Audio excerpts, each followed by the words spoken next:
What the hell is going on, divas? I can't even. Anyways, I'm still doing my makeup as per usual. I feel like this is kind of usual for us at this point. Just saying. Again, it's only gonna be 19 degrees today, Celsius, but I'm already sweating. I was just not made for this weather. Do you know what I mean? Or I guess not me.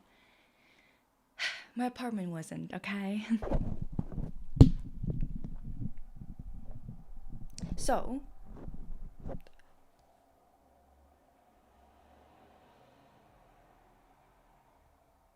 can't believe I forgot my NB's couplings. Which ones? What are we talking about? I feel like I'm already behind the chat. Hi, Omar. Thank you. Yeah, I'm already melting and it's not even hot. Oh my god, 25 streams. Let's go. Okay, Omar. Hope it's going well. Okay, so is there anything you guys like that happened this week that you, or well, it doesn't have to have happened this week, but I guess that we kind of usually go for what happened this week. In my wish for a happy Pride, Diva. Wait. Let me go back and see.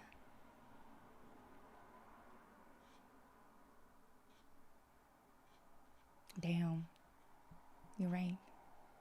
That's okay. That's okay, Diva. We know what you meant. Anyways. So yeah, anything that happened this week that you want to start with today? Whether it's pop culture or news related. Or pop culture news. It could be together. It could be together. Oh, I had Mark dropped his new label promo pics, and it does seem like he's doing something really. Oh.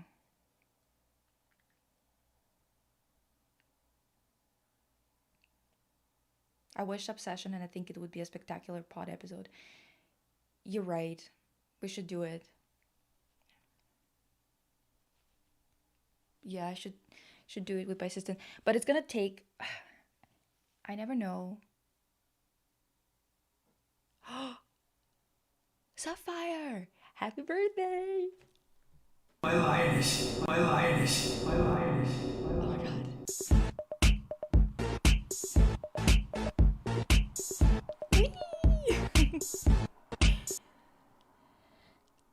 god. How we talked about Patagonia versus Patagonia stuff. Is that old news? I don't understand how this even became a thing. I'm gonna be real with you because, um, yes, I'm definitely gonna make um plans with my assistant to do a review, but you know how she is. I don't know when it's gonna actually happen, so I'm going to plan something else in between. I'm already due for another episode, but I'm exhausted from everything, from life, I guess. At this point, from life. But yes, the Patagonia shit. I'm gonna be real with you. Oh my god, sexy bag for me. Lisa, you spoil me. Yes, it's just for you. Um, but yeah, I don't understand how this even became a discussion. Sorry to say. What do you mean there were people who were taking Patagonia's side, the company? What the hell do you mean? Patagonia is not a word that they even made up. Let's start there. I Yeah, I'm tired, but rest is not gonna do anything at this point. This is like tiredness from just existence. So you know what I mean? Oh yeah, Jay. The thing with Mark is that he comes from a very religious family, and I believe his dad is like some kind of reverend or some kind of fucking priest or some shit. And he's always had this like weird thing of like not talking about it in an artistic way, but actually preaching. So that's why I'm like, you know what I mean? I genuinely don't understand how this even became a fucking thing that people are discussing Patagonia. What this Patagonia stuff? Okay, so Patagonia company is suing the drag queen Patagonia for like infringement, I guess, the like using the name. And that's so dumb. I don't even know where to start. Like the audacity of that fucking company, the audacity of any company to do all that. The fact that they impose themselves on us so much in our day-to-day life. Like they're always around. The fucking ads are everywhere. They force it into our media. They force it into our entertainment. And then they have the audacity to be annoyed that people reference them in whatever they do or whatever they talk about. It's kind of like if someone is talking about like Coke or iPhone or Apple or whatever the fuck, or they use it somewhere and it's like in the shot and the company goes after them. It's like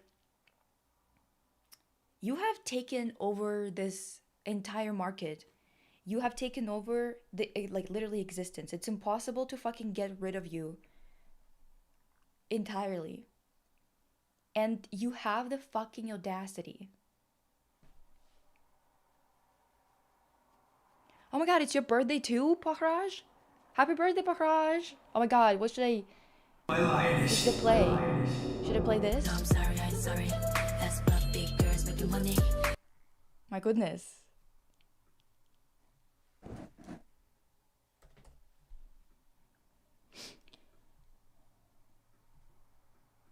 Anyway,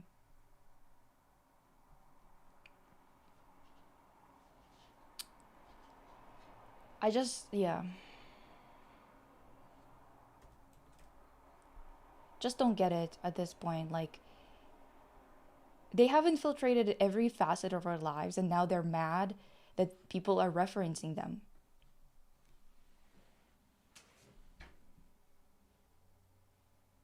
The only point I can give Patagonia, the company, is that Patty did distribute a parody of their logo after being asked not to. Everything else is wild. They shouldn't be suing her.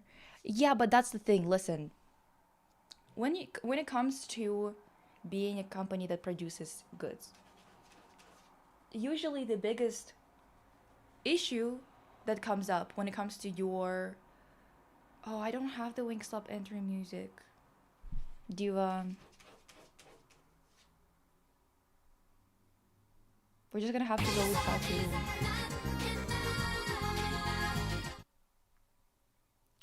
My god, so many Geminis. If your union gets on sale, would you play it? I saw the Chloe Max scenes and they're really good, even if the game is flawed. Yeah, why not? If it goes on sale, because I'm not paying all that. Pika,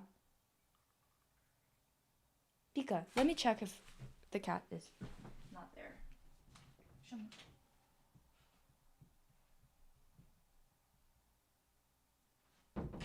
Pika, you can't come out. You can't come out, delicious. Anyway, no, no, no. No, Pika, no, you can't come out. I hear a wild Pika squatting. Set your chat to all messages if you want to see everyone who's chatting. Oh my god. Went shopping and stuff your face? Hell yeah. Peaks. Don't look at me like that, Pikachu. Peekapoo. Okay.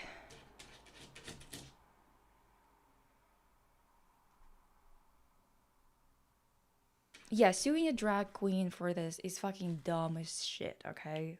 Let's start there. I think it's fucking dumb. But on top of it all,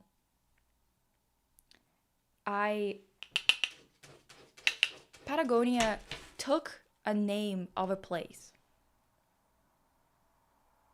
The audacity of thinking that it now fucking belongs to you is insane. But also, it just makes you such a, like, wet blanket. Not surprised by Lisa's channel attracting Geminis. Oh, you know Pika's a Gemini too. Her birthday was on 26th of May. But doing this during Pride Month, it's like, you guys just really want to stir the pot, huh? Like, that's an insane time to choose to do all that. I don't know. You have to be dumb. You have got to be dumb. But I mean, like, the thing is, they might legally be able to do something about it. Hoppa!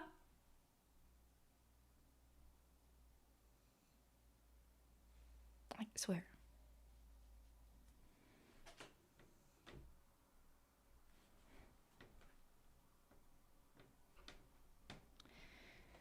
I just don't understand what they think they're going to achieve here, TBH. And like, even with the logo, I think it's just dumb. Like, it's just so, like, it's, I don't know. It makes no sense to me. Absolutely no sense to me whatsoever.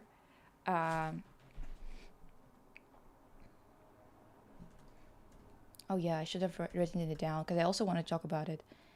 Patagonia. I mean,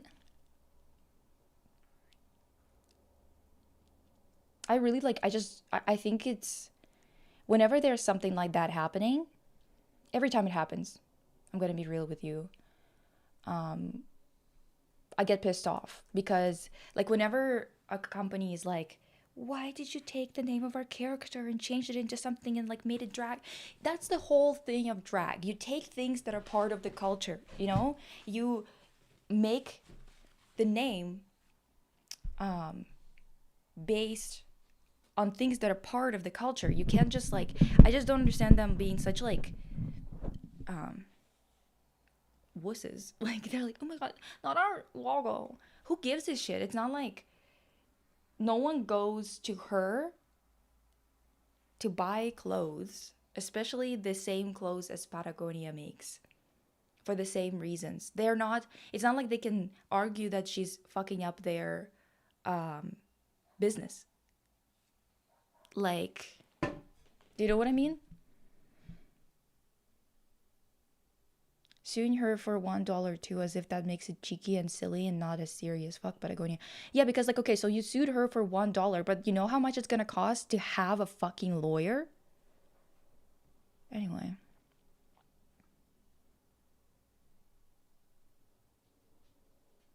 Like Trixie Mattel, yeah, pretty much.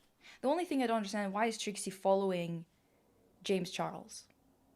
Well, I mean, I understand, because honestly, Trixie is not that woke. Let's be fucking for real.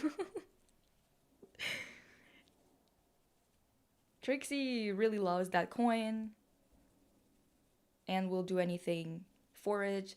The final boss of Petit Bourgeoisie. Or is it Petit Bourgeois?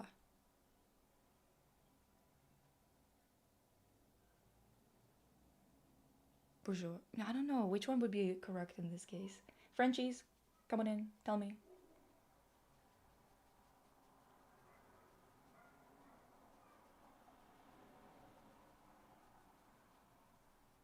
Yeah, so much of drag is making references to pop culture. Yeah, like most of it. Right?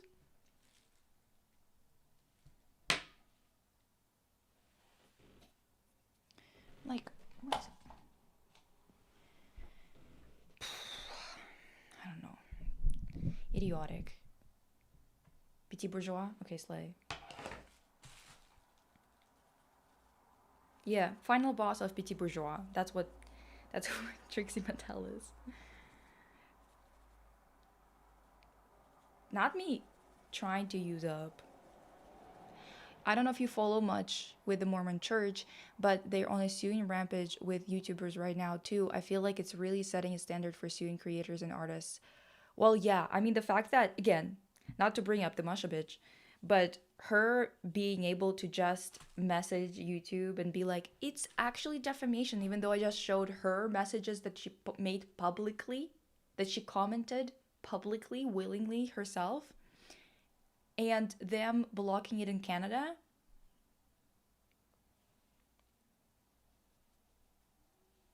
Hi divas, how's everyone doing today? Pretty good so far. Nothing much, nothing much.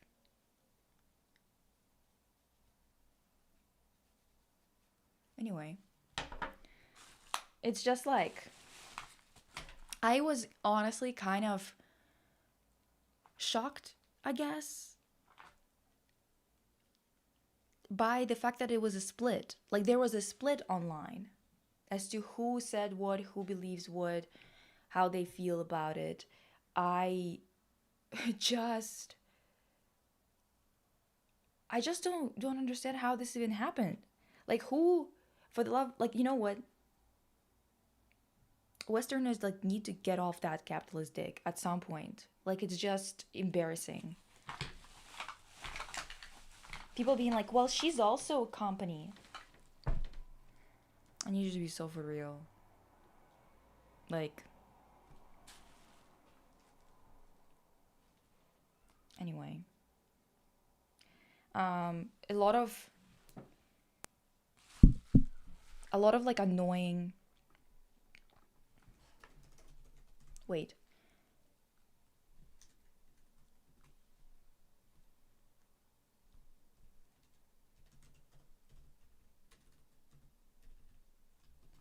A lot of annoying discourse is going on online. As per usual. As per fucking usual, but I think I genuinely, even people who I follow, who I like, have been saying some nonsense this week where I was like, okay, so we're just saying anything at this point, huh? We're just saying absolutely fucking anything. And a lot of this discourse is, at least on my For You page, a lot of it is like related to LGBTQ plus issues. I don't know if this is just my For You page or if it's like June brought it on. I don't know. But a lot of scrapping is happening. And some of it is just nonsensical at this point. I mean, I don't know about the Gameverse thing, no.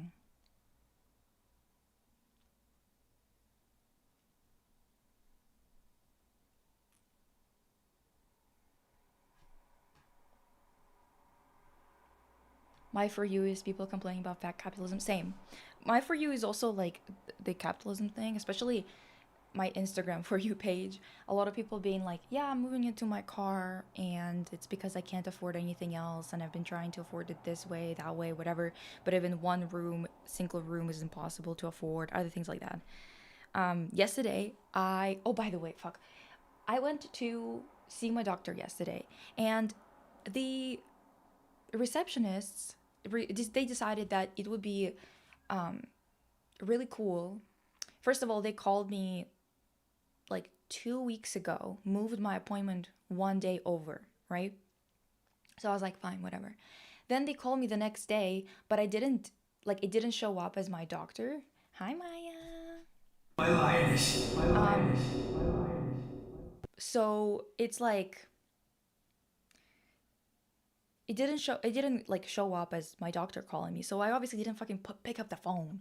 Because I'm sorry, I get like 6 to 8 spam calls a day. I'm not gonna lie to you, it's insufferable. There's not a single day when I don't get a spam call. So I obviously ignored it because the thing is, if you want to communicate with me and it's a serious communication, you'll send me a fucking email. Or you'll call me where it would be ID'd as my doctor, because usually, like last time I did do that, literally the day before, which was 2 weeks ago, bitch. I go to my doctor yesterday because it's supposed to be my appointment day I show up there, spend money to get there, spend money to get back. And they quite literally didn't tell me that they canceled the appointment until I was already there talking to them and already waited for 20 minutes. And I'm like, how did you not figure it out? How did you cancel the appointment without the rescheduling? What the hell is going on? So anyway, they wasted so much of my time yesterday, like 2.5 hours or some shit, because it takes so long to fucking get anywhere here. Because I got into like peak hour, and it was so, listen, Calgary is just never-ending roads. I'm gonna actually show you. Pika. No, I just wanted to go to my doctor that I have in Calgary, because it's not related to my cancer, stuff like that. Hopachka. Just let me check again.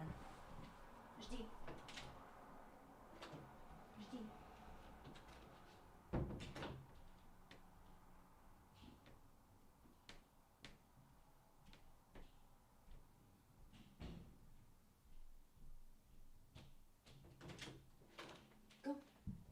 Go.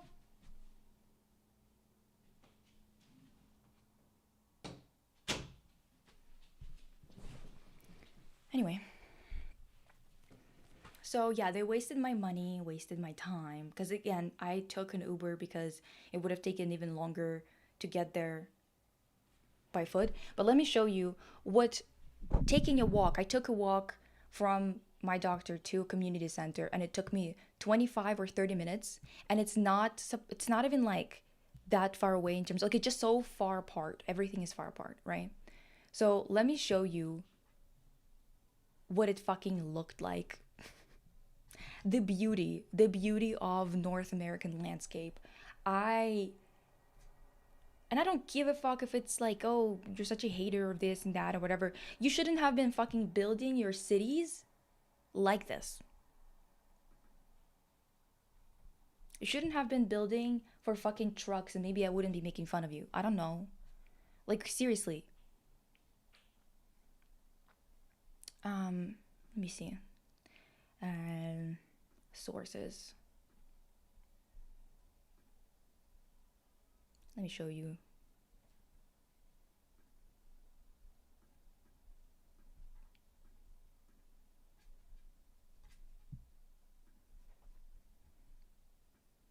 Like, walking in this, like, it was only 18 degrees, but this sun here is so fucking brutal, and there's no fucking tree. Like, this is them calling, this is trees, you guys.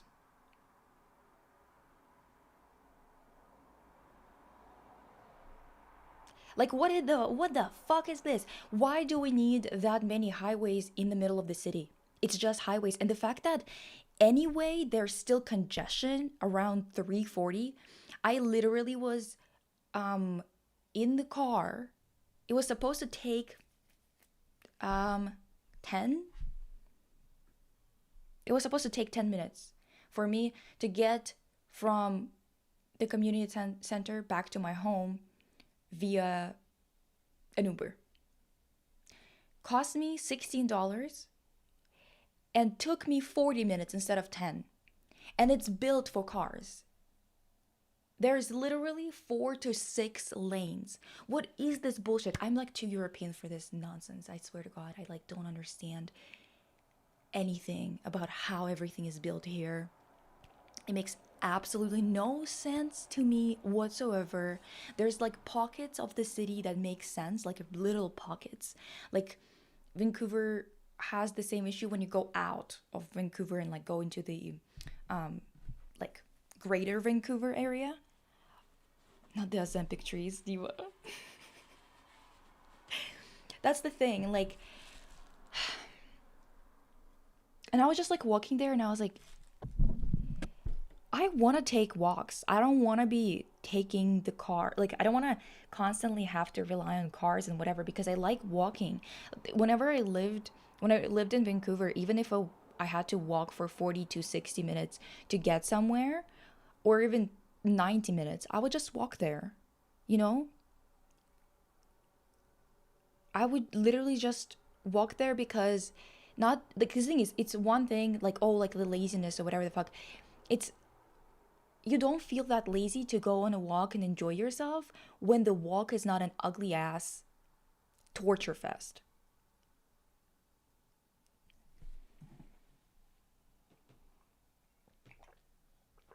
I'd say it's not like middle of the city. This is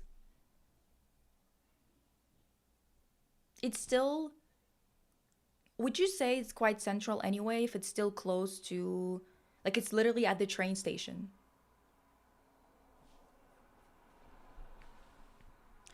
It's open sky. It's absolutely ridiculous. I also always have fucking headaches here, dude, because it's so windy. Also, because of climate change and because of how fucked the last few years were for Alberta, all the trees are gone in the mountains. So now it's so windy here. And I came back here after like 9 years or so, like I was living in Vancouver and I came back here to live with my family for a bit, obviously, because we're all struggling.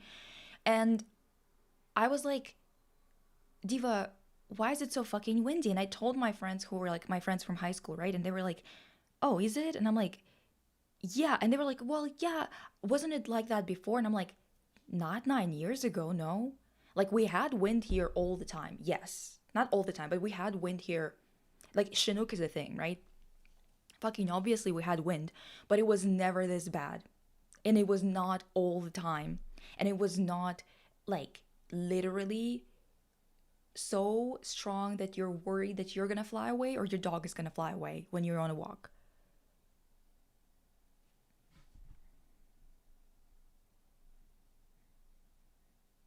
Oh, Sapphire, I hate that.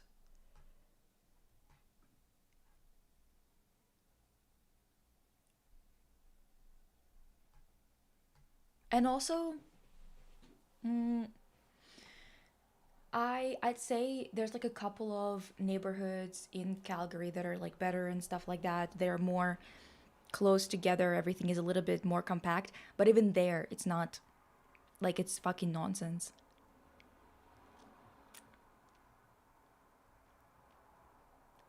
Oh yeah, I did get a new appointment in 2 fucking weeks. I'm like, guys, I literally have a stomach issue. Like, oh, you can't fucking see me before then? Holy shit. Whatever, whatever, whatever. Anyway, but yes, this is my rant about the fucking urban planning and how horrible it is. Fucking idiotic. Like, who decided on this shit? I swear to God. I'm sure it was fucking lobbyists of like car lobbyists and whatever.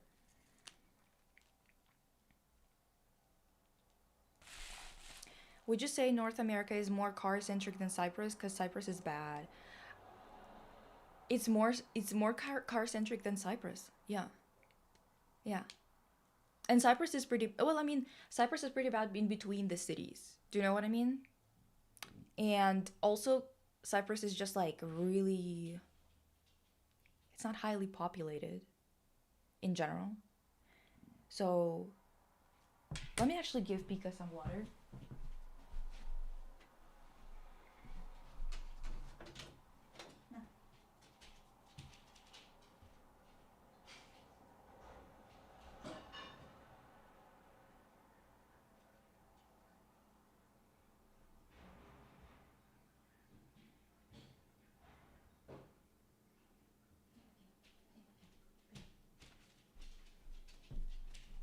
There you go, Pika.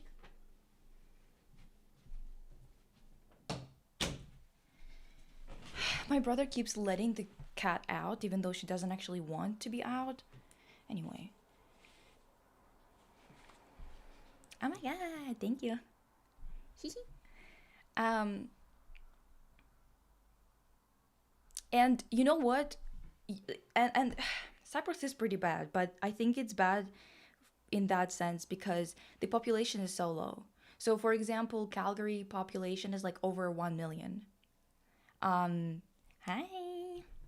My lioness. My lioness. My lioness. Cyprus is what? 230,000 on the entire island? Is that how much it is? So, living in LA sucks because it's so spread out and the public transit is oriented around DTLA. So, all the outskirts get basically nothing. Like, it takes me 30 minutes to get to the nearest station. Yeah, ew. Okay? Like, ew. I need to figure out. I don't know what I want to do with my life, you guys, because I'm just like so fucking tired of how serious the rise of like fascism is, and I don't know where I could put my roots down without like with being able to actually take care of my family. I was literally looking at how much my mom has a pretty good job, everything, and we've been here for over 13 years. And even with all of that, like just I like we're calculating how much they're gonna be paying her when she's going to retire. And it's so bad. I did not think that was even possible. Like, why did we even fucking move here if it's that fucking bad? Like, I don't know what to do anymore. I genuinely don't. At least people were able to like save up more because the cost of living was different. But now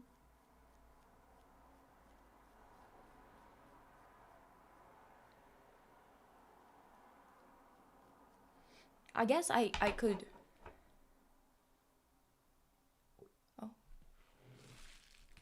Loitering were done to curb black communities without being openly racist. Oh.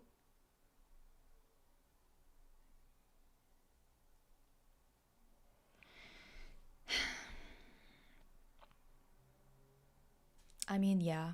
I mean, the loitering, diva.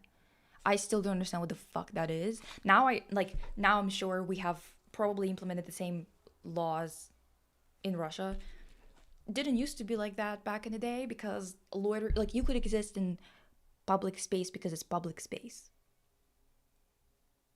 There's no private space. You don't own the fucking roads, the parks, and other things like that. It's fucking insane, I swear.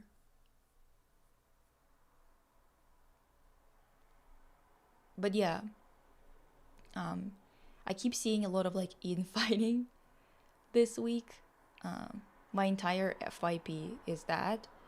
And a lot of these people are having discussions about like things that fall into theoretical frameworks and conversations about different types of movements and stuff like that. And I'm just so confused as to why so many people are so unaware of the fact that every single movement that is like civil liberties related is also like a theoretical framework. There's a lot of like sub types of things, and these conversations have happened before. It's like, Diva, I need you to read up. There's just like so many people, and even those people that do read, again, even people I follow have said some nonsense this week. My lioness. My lioness. My lioness.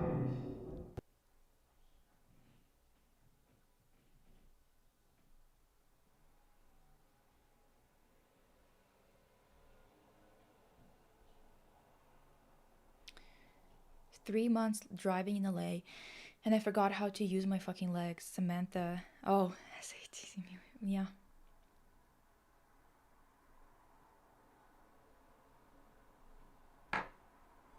I think so too, Omar, because honestly, all of these people, they're just afraid of, all they think about is optics.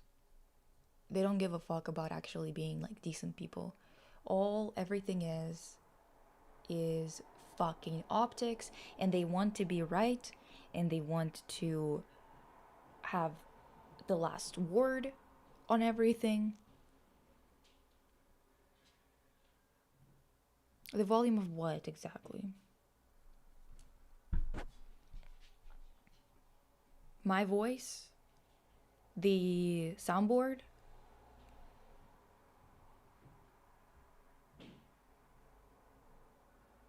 Yeah, speaking of city planning, many of the natural spaces, whether it's beaches, parks, mountain spaces, are occupied by rich white people. I saw this change. It's specifically, it's all fault of capitalism, of course.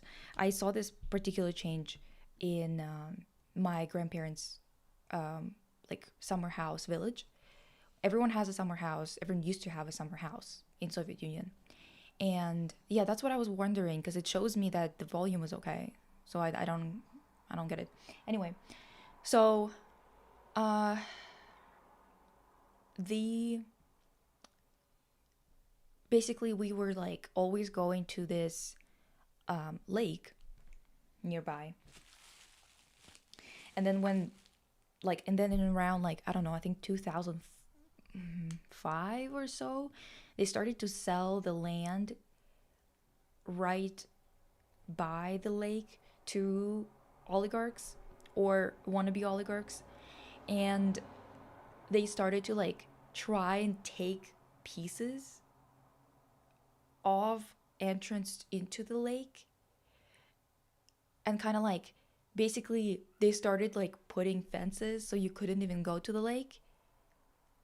And I was like, wow, this is fucked up. What do you mean? It's like it's ours, not yours. What the fuck are you talking about? You can't own a lake, you freak. And then with each year obviously it got even worse and worse, and like you can really tell. So I don't know, diva. And when persons of color enter those spaces, it is always met with contempt because the people entering those spaces are having fun and they use it as an excuse to be racist. Yeah.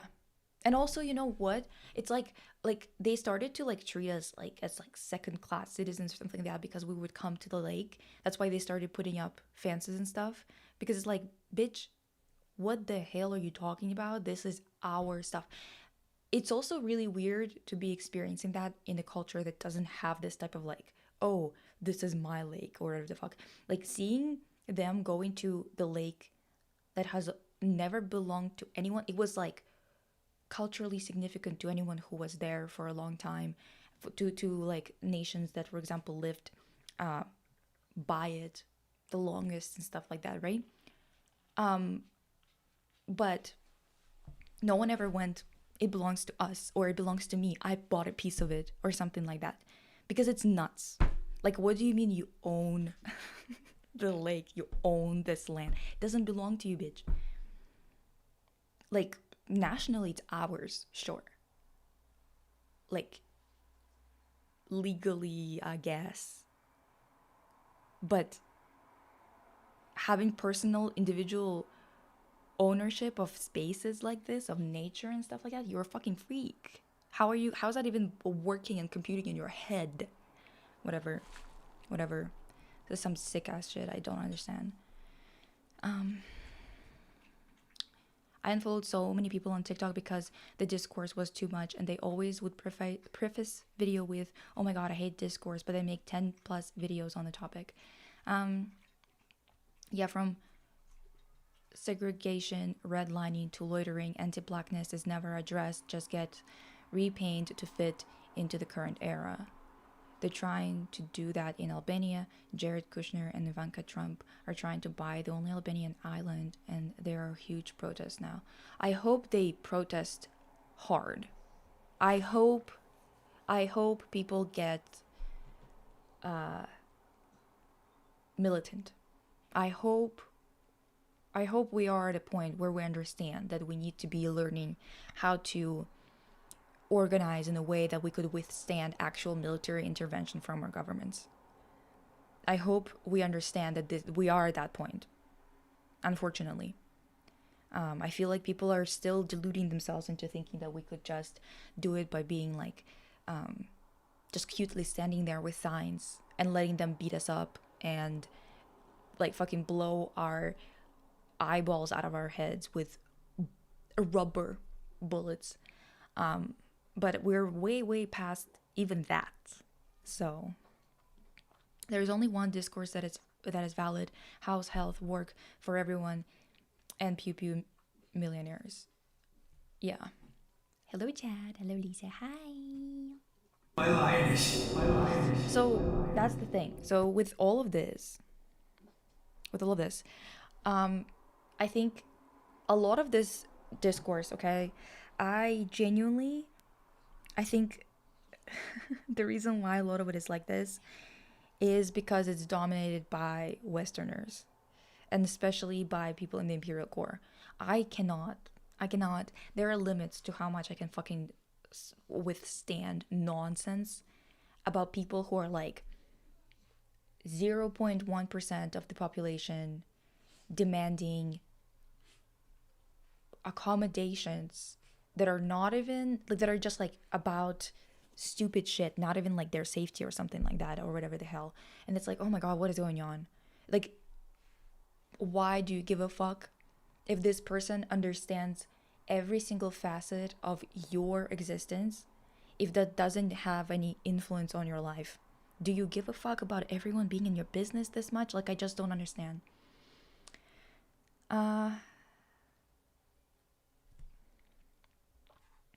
Also, black voter rights are constantly under attack, especially recently with the Supreme Court trying to roll back the Voting Rights Act of 1965. I mean, I'd say it was always under attack, like, not even just this, especially now. It's kind of gerrymandering and stuff like that, all of those things have always been done on purpose. It was actually explained to my mom in school how America keeps their population basically powerless by dividing them up in a way that makes the voting system always go one way.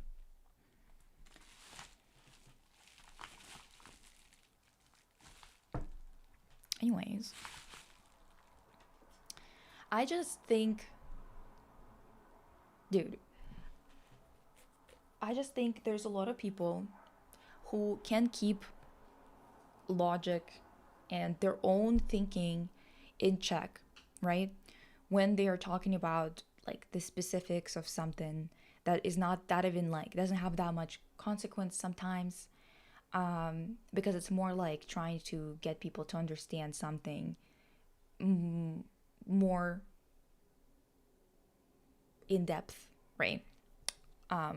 And those people, oftentimes, at least on all of these platforms, when I'm seeing this fucking discourse and shit, the problem that I'm seeing is that a lot of these people are more concerned about being like perceived. I missed the first half of the stream. What were the topics? We talked about Patagonia versus Patagonia. We talked about just like life. It annoys me whenever someone cares they call them a communist. Like, socialism doesn't equal communism, and I'm from a country that was under Soviet rule, so I would know the diff. Okay, so if we're talking about theory, the thing is, communism, socialism, this is theoretical frameworks that are guidelines for how to create a leftist society. Many people, even if you are from a country that was either under Soviet rule or you, whatever it is, many of us were not educated on it. Many of us were not educated on the economy, the history of everything, and we only know our propaganda and American propaganda. Now, usually our propaganda is oligarch propaganda. So again, we are very much incentivized to be against the working class people who we actually are. Now, on top of it all, with socialism and communism, I'm going to be real with you, the basics of leftist politics and theory, right, is that socialism is not an ideology outside of communism. Socialism is the paved road to communism, because communism is not something that can be achieved overnight. It is not something that can be achieved over 100 years. It is something that is a slow process, because it would require restructuring of society in a way that has never been done before. We have had more socialist societies, less socialist societies, whatever. We had more communal societies. We have never had a society that is industrialized, that can provide for everyone and can do it quickly, efficiently, and well, while to great numbers of people, right? While at the same time being a socialist state. The way that theory works, the way that you can just like buy a theory book. Actually, you don't even have to do that. Go to Marxist archive. There's a lot of texts that just explain the theory of it, right? And I'm sure you haven't. You probably that's probably not your focus in education, other things like that, because it is a very specific economic system, right? Usually, even when you go study economics, you usually study economics that you're currently living in, and how to find work and a place under that. So, no one has fucked it up, Crave. There's been people who have been saying that they're like, a lot of people who have been funded by the US to say that they're communist and they're not. There have been situations like that, but who has fucked it up? Even Soviet people and stuff like that. What do you mean they fucked it up? No one even, like, I sometimes, now that as an adult, I understand how fucking unfair the whole thing is. Especially because before I was also saying the same things as you guys were saying right now. And then I started to read more of books that are not written by National Endowment of Democracy, which is literally just fucking oligarchs, like American and not American oligarchs, just oligarchs all over the globe, the bourgeois class, funding research in quotations that basically frames everything from a perspective that makes working class people into a bunch of assholes. Which, if you read any research that was done academically without the funding of National Endowment for Democracy, every single one of those, whether they are done by people who live under a socialist or a communist state, or those that live under capitalist state, say a completely separate thing, right? Where, for example, many of the places that were suffering from famines were suffering from famines for thousands of years in that area, and the socialist states that were there fixed that issue after the first time it happened under their rule. And for some reason, we're all acting stupid. We need to be acting. This is what you guys need to understand, is that people will be telling you different things, right? You will be going to one place, they'll tell you one thing. You're gonna go to another place, they're gonna tell you another thing. The only guiding light that's going to make it easier for you to understand what the fuck is happening is thinking about reality of why something is happening on a big scale. So, for example, instead of thinking about how America is framing going to some country and doing something, or instead of listening to Russian media saying something about why they're going and doing something somewhere else, or looking at, I don't know, fucking Saudi Arabia media, or whatever the hell, like any country, really. Instead of doing that, think about what is currently in the interest of people who are in charge of capital, right? And if that aligns with their interests, for example, if we look at the Uyghur situation, right? Everyone was up in arms. Everyone was like, oh, this is a real thing and whatever. But then over time, we realized there's no evidence. And on top of it, we were like, okay, so why did that area in particular interest the Western media? Why did they try to create a separatist movement there, right? Kind of like how we're being funded here right now in Alberta to be separated from Canada, right? Which is, again, not great for us.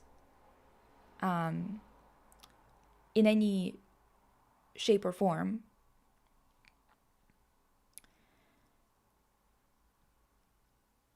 I didn't know you did streams like this. It makes me think of Elliot saying, "Oh yeah, I mean, I kind of like sometimes these streams turn into silly time. Sometimes we talk about politics. Sometimes I think it's because like it's just natural, like whatever the conversation goes, right? But the point being, you have to be thinking about what was going on specifically. So, for example, whenever people tell you about Daisies, right? This movie, let me show you. Let me show you. New window.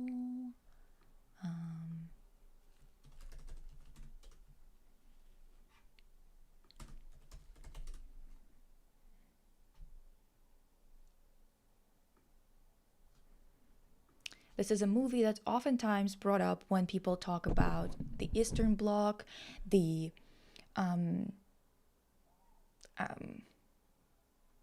what is it called? Like not blocking, banning, right? The banning of things and whatnot, right?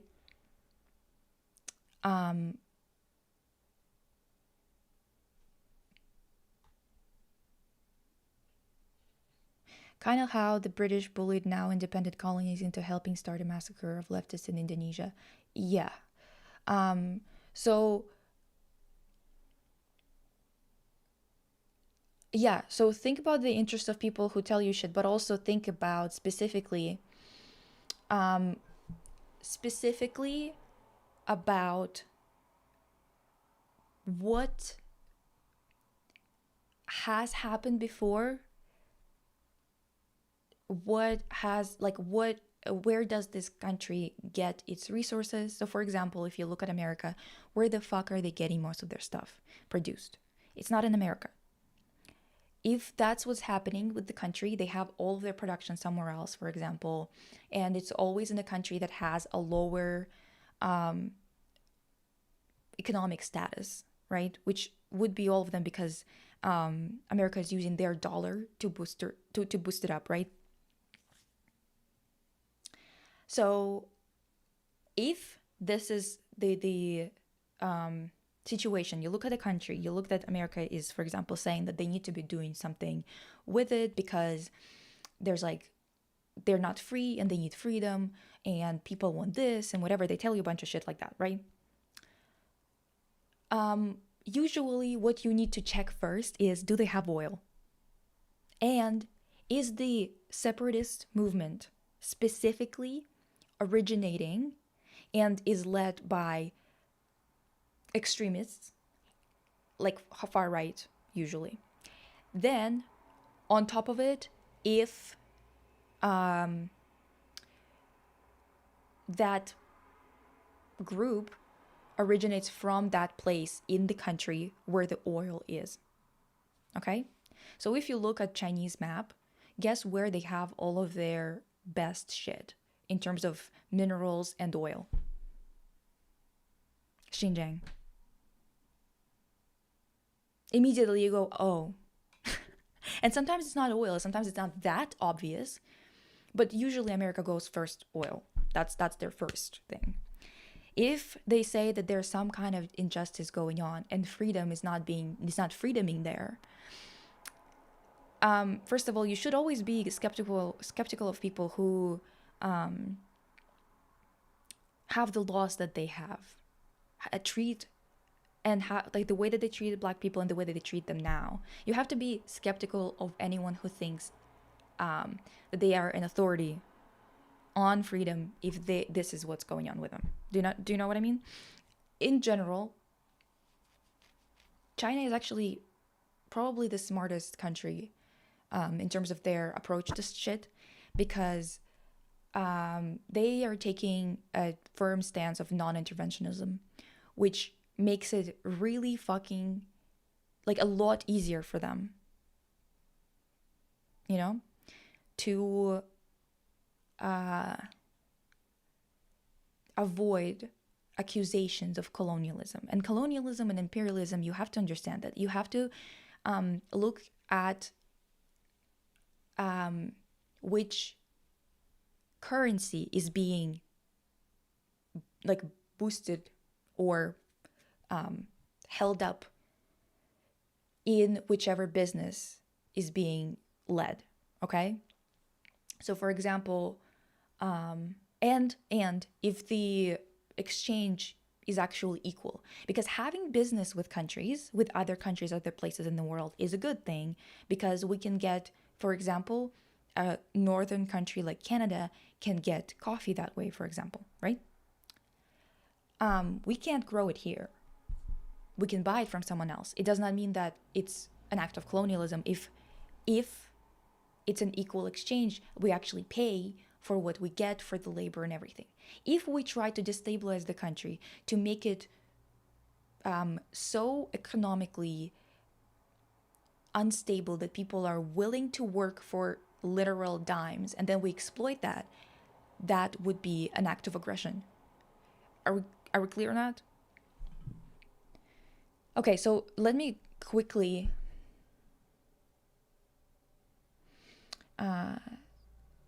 answer a couple of questions here. What were you gonna say about daisies? Oh yeah, okay. Real quick, two things that I need to answer before we go any further, and it's, first of all, what is the difference between socialism and communism? So many of you don't understand, and this is, again, I do understand that in some ways this is kind of a difficult conversation to have, because people are not afraid of the word socialism, especially because they want democratic socialism. But democratic socialism is just usually what it means is we're going to have socialism for white people, and we're going to have capitalism and fascism for everybody else, and we're going to export it outside of our borders. Okay? Sometimes if the country wants to really solidify their position as a beacon of light and have a good reputation as the people who did everything right, and that's why they're living well with their social safety nets and stuff like that, like, for example, northern countries in Europe, for that to happen, you have to let a certain amount of immigrants in, have a few token people of color here and there to point at them and be like, see, this is the example. They did the thing right. That's why they're here too. And that's why they can enjoy the spoils here, like all the extra shit that we have, all the extra luxuries, right? But usually you have to make sure, you have to look at what, where is the misery being exported, right? This is what's happening in most countries. If your country is living well, it does not mean that you did everything well, unless you're not, like, if you're Belgium, for example, Diva, I need you to sit down, okay? The amount of atrocities that you've committed, I don't want to start, okay? Well, in my country, people were starving not because of communism per se, but because Russia took advantage of us, not because of socialism. It's because they didn't treat us equally. Which country is that? Because the thing is, I'm from Siberia. So we actually got less than many republics in Soviet Union, even though we were Russian, because we had a lower density of the population. And that's just what happens when you do things based on these types of centralized planning. You have to give more to where there's more people. So a lot of places in the republics were living a lot better than my family was living, but we were still living well because all of our needs were met. We couldn't buy a shit ton of fucking delicacies, but who gives a shit as long as it's not like you don't have Congolese children's like blood on your hands. Isn't that better? I'm sorry, you guys. I think it's better. I'd rather not have bananas available in the store because I live in like a northern country or whatever the fuck. Not having bananas is not like an attack on my rights as a human being. However, having kids die in mines in Congo and Sudan and whatever, and knowing that it's on my hands, that I'm the one who's doing it, and it's all for those ghouls that need to be shot.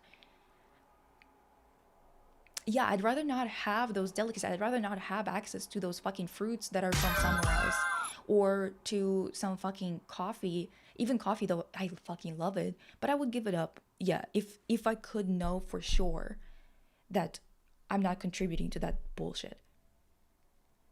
Sorry to say, I don't think that's that controversial or that difficult to do, actually. But then again, this is why I think that China is the smartest country right now. It's because they are fulfilling a lot of frivolous needs of their people in this first stage of their movement towards communism, right? Which basically makes it cuts down on these stupid ass people's complaints. Because if you are that blind, which is that's most people, you are, for example, smart in your department, you know how to work on a nuclear reactor or nuclear fucking shit, you know? You're not dumb in general, but you know nothing about humanities. You don't know anything about history, politics, critical thinking when it comes to societal issues and how they impact us, other things like that, global economy, like global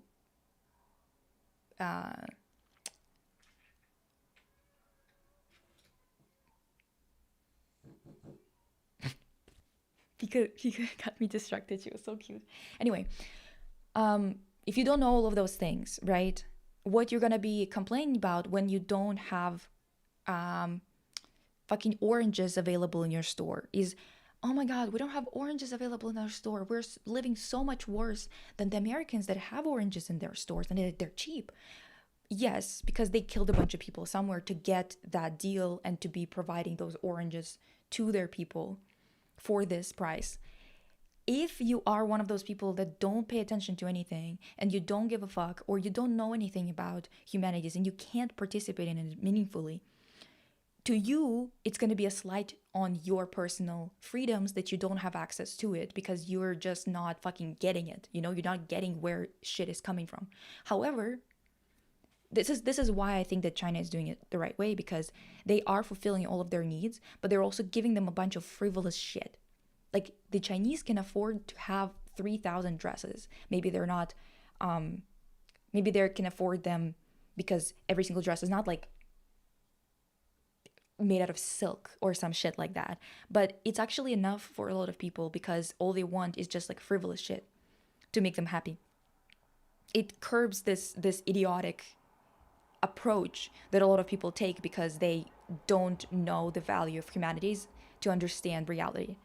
Now, let me explain to you what the difference is between socialism and communism. Communism is oftentimes described as a moneyless society that's all about equality from those with access to those with needs, basically fulfilling everyone's needs first, and then the final stage is basically you take what you need, you give what you have, and we all live well. It is a very idealistic approach, especially when you talk about countries that aren't fully industrialized, right? Now we have some industrialization everywhere, whatever the fuck, but oftentimes countries still can't self-sustain, right? We oftentimes rely on globalization, and globalization is actually making it a lot easier for capitalism to survive, while communism is usually focusing on being self-reliant and not exploiting others, which makes everything a lot more difficult to achieve. So socialism is simply a word for the road to communism, okay? If you're afraid of the word communism and you think it's bad, I need you to rethink that, because I don't understand why you still didn't realize that. I think maybe you need to read some theory. Maybe you need to read some books that are the originals on these topics.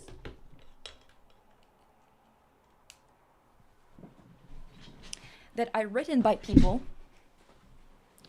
like read some Marx, perchance, because that will clear up a lot of things for you.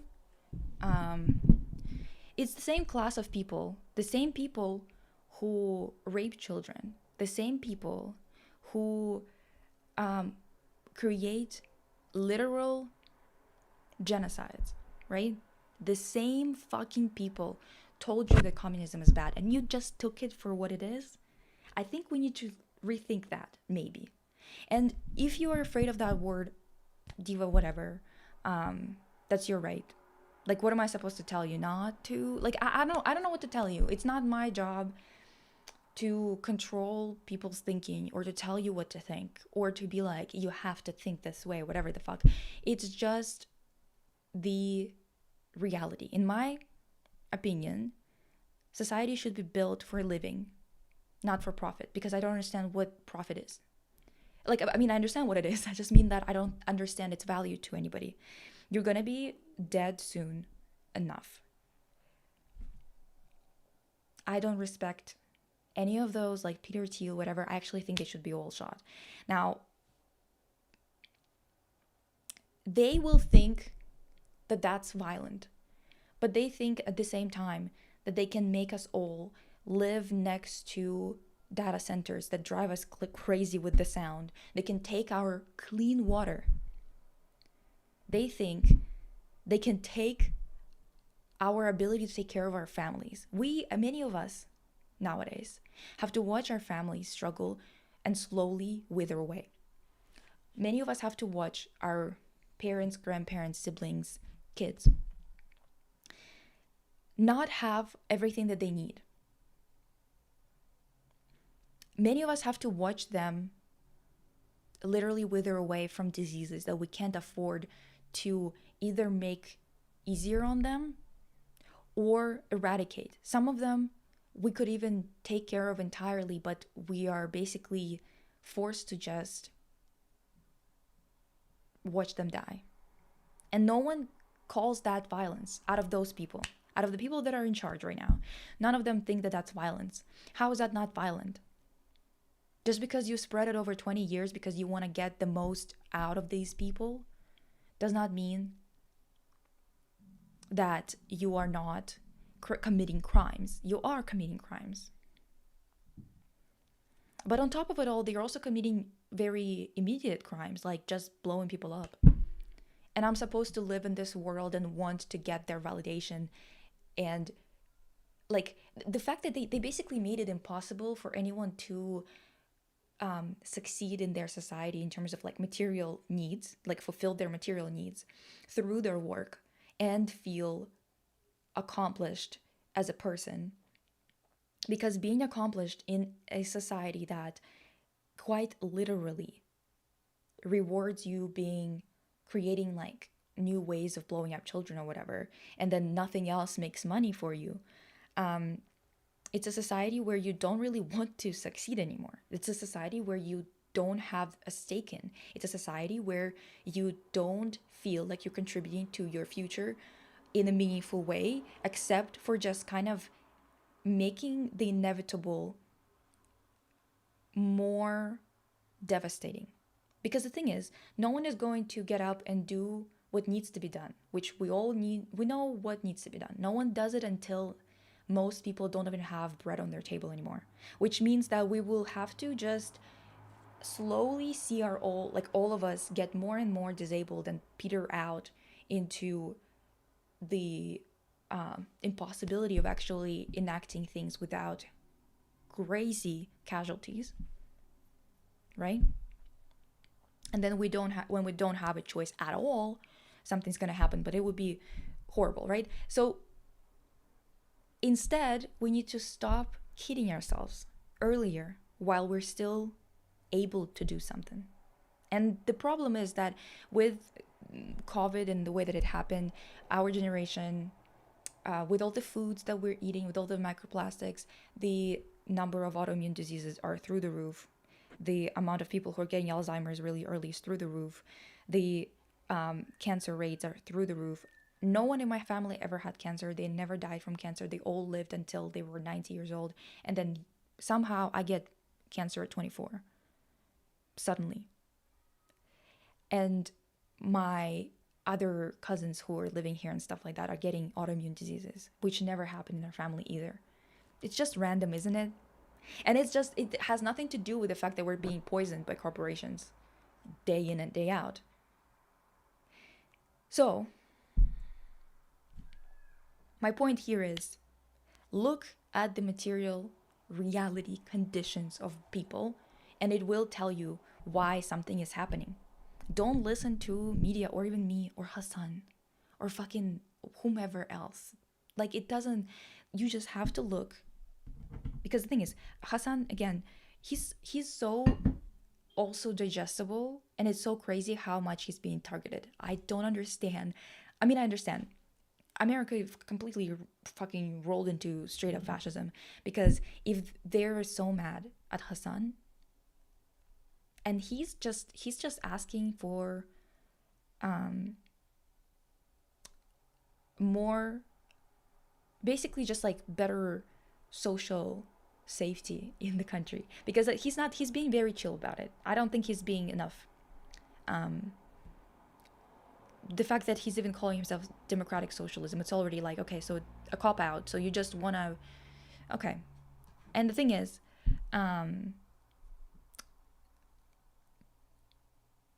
this is just the type of society that we live in, you know, where quite literally people who used to enslave others, who used to literally participate in cannibalism and stuff like that, those same people made the rules that we live under today. And we still believe them saying that communism is bad.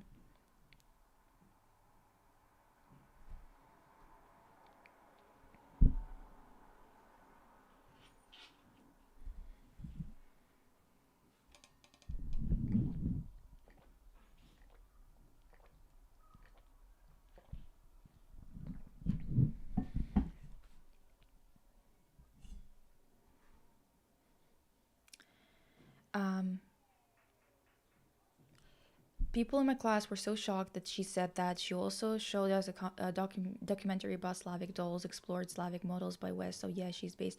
I'm telling you, I also talked about it, and I'm like, people who talk about like Slavic women being prostitutes or something like that or whatever, and it's like this legal brothel in Amsterdam. It's like, yeah, who's working there?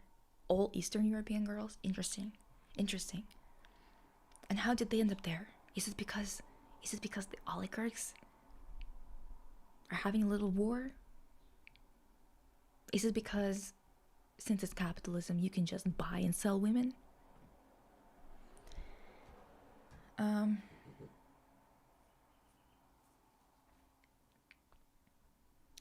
Anyway, but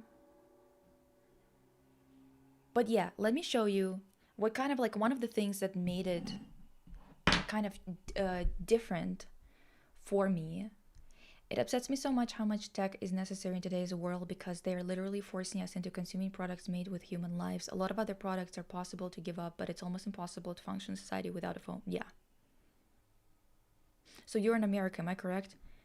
Bitch, I'm a Siberian. What are you talking about?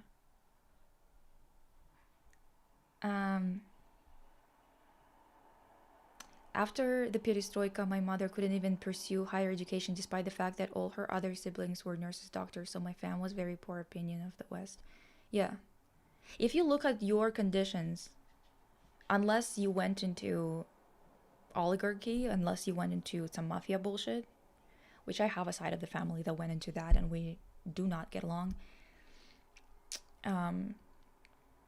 you'll be living really well if you just decide to exploit everybody. You'll be living real well if you're okay with just murdering people.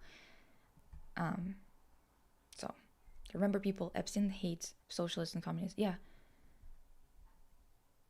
Do you agree that NATO is a terror organization? Yeah.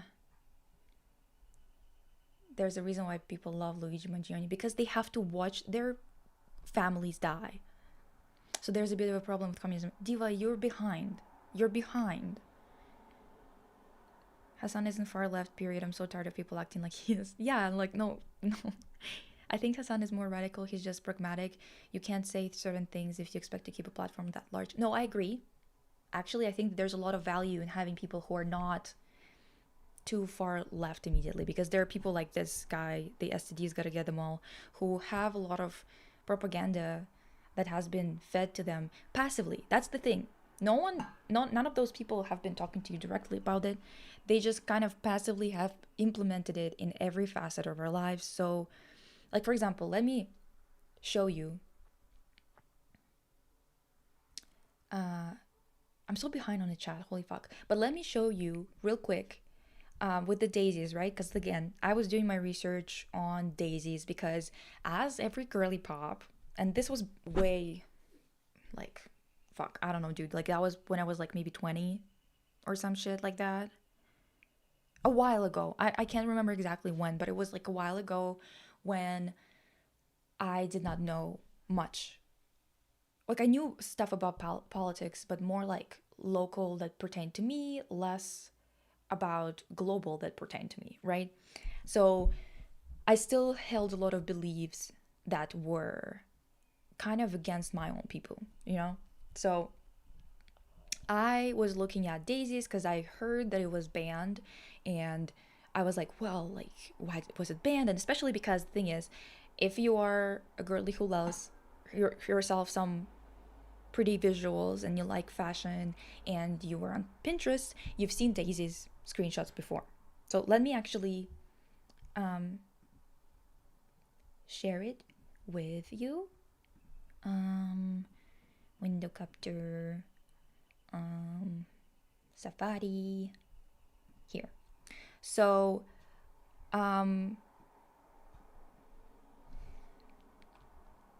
I was doing my research on this director. I was trying to figure out why it was banned, because obviously they have to tell the population something, whether it was done for a good or a bad reason. They have to say something, right? Now, it took me such a long time to fucking figure something out. It was so frustrating, dude. I genuinely, it took me years of finding information here, finding information there. I was like, I watched interviews of this director. She gave interviews relatively recently, like in the 21st century. And I watched so many of those. I watched so many, or like read so many reviews and articles, and all of them were vague as shit. They were like, it was banned because she's like such a feminist icon and whatever. And I was like, well, but what's the issue here, right? Because like, it wasn't like her. She said that she put like a statement in the movie. I don't remember if it was at the beginning or at the end. It was like, this movie is for people who think that the worst thing that can happen is stomping on a piece of lettuce, right? So I was like, okay, so this is definitely gonna be like, this is her statement, this is her belief, and if she went as far as putting it in the movie, there must be a reason. Like, this must be her main point.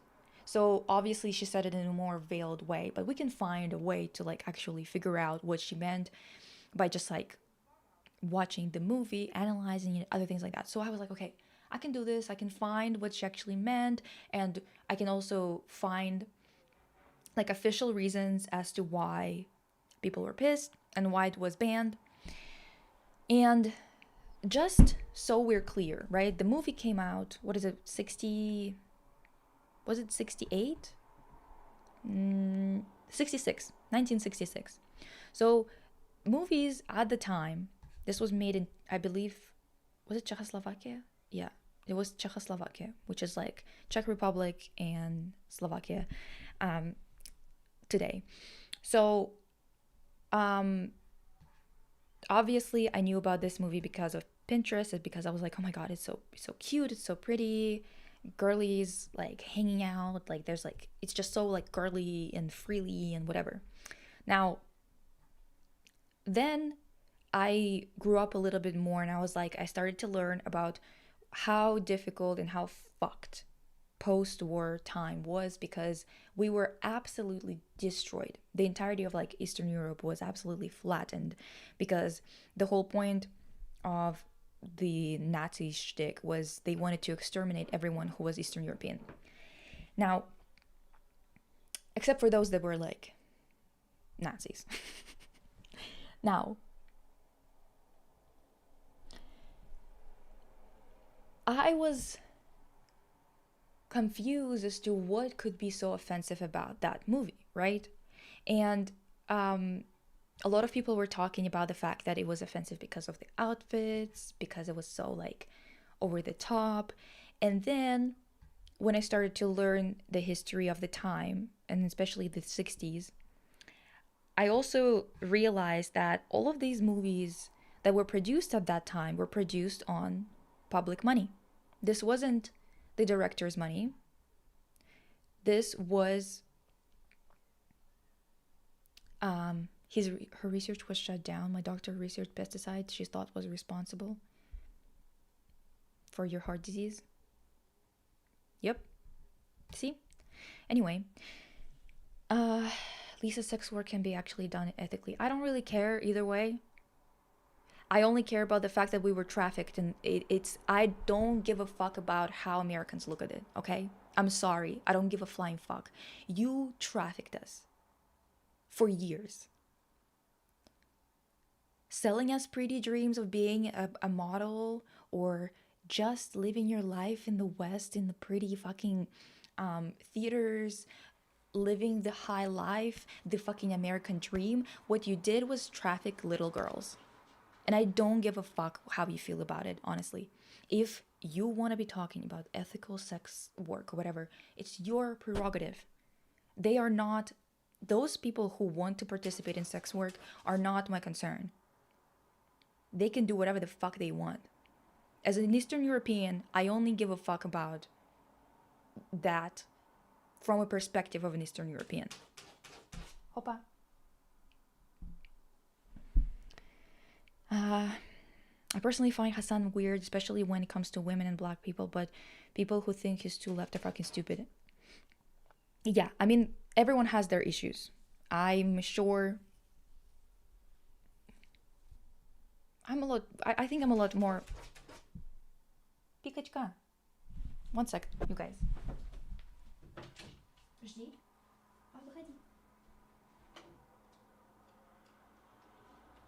Okay, so let me finish my shtick on my whole shtick about Daisies. So then I went to that exhibition about Eastern Bloc. I have made a review on it on my podcast, my art podcast with my assistant. We went and saw it, right? And it was really fucking creepy because I was surrounded by a bunch of white people who, and I'm white, okay? I know that. But I was surrounded by a bunch of white people who are clearly descendants of some Nazis. Like, just the attitude and everything. I was like, ew, like, I can't fucking stand you people. I understand why people here have such a hard time tolerating white people, because like there's something in the air. Like, the amount of Nazis that you let in and let fucking live their high lives and then repopulate here is disgusting, genuinely. But whatever. So many of them were just like giving the look, like whenever they would see a person of color enter the room, they would be like, and I was like, I might smack you, bitch. She's like 90 years old and I might fucking scrap. Whatever. Daisies. So Daisies was part of the exhibition. He didn't, like, by he I mean the curator, he didn't put the movie itself, like just clips, basically. Because he was just talking about Daisies and like you can go and watch it, whatever, but it wasn't like, he wasn't trying to actually have screenings of it there, right? So because it was part of the exhibition, I decided, okay, it's time for me to finally figure out what was the conflict. Because at that point, I was still inclined to believe that the government was going overboard, because it still happened. It can happen at any point because it's bureaucracy. It happens. There are issues that happen all the fucking time. Now, at that point, I was kind of like, there must have been something, right? Which might have been really unfair why this film got banned. Because the thing is, it wasn't even banned entirely. It was just they decided not to show it in theaters, in cinemas, the way that they planned to. And when I started to do my research again, at this point already, after years of like learning about things like how places are destabilized, how, like, why most of the world is in disarray, why we're suffering from such high temperatures and many of us can't even afford a fucking AC, and why is this still continuing on even though we're seeing the results of it already and it's bad. After all that work I've done, when I went back to research on Daisies, let me grab my charger. One sec. When I went back to research on Daisies, I was like, let me actually look at the economic part of it and at the state of affairs. Because clearly, since she talked about food in her main statement, right? Since she's talking about food in her main statement, that means that something about resources, food, is important to this conversation, right? Then I was like, okay, so maybe I should look into how those movies were made. So I looked at how they were like funded and stuff like that. So you would get a grant from the government. Obviously, no one had this huge amount of money to just blow on a movie. So it was state funded. That's why a lot of the times people were kind of like going for more safer themes or themes that are in line with Marxist ideas and stuff like that, because well, that's, you're talking to a bunch of people who believe in that, right? Now, listen, what the fuck is this? Like, this is so annoying.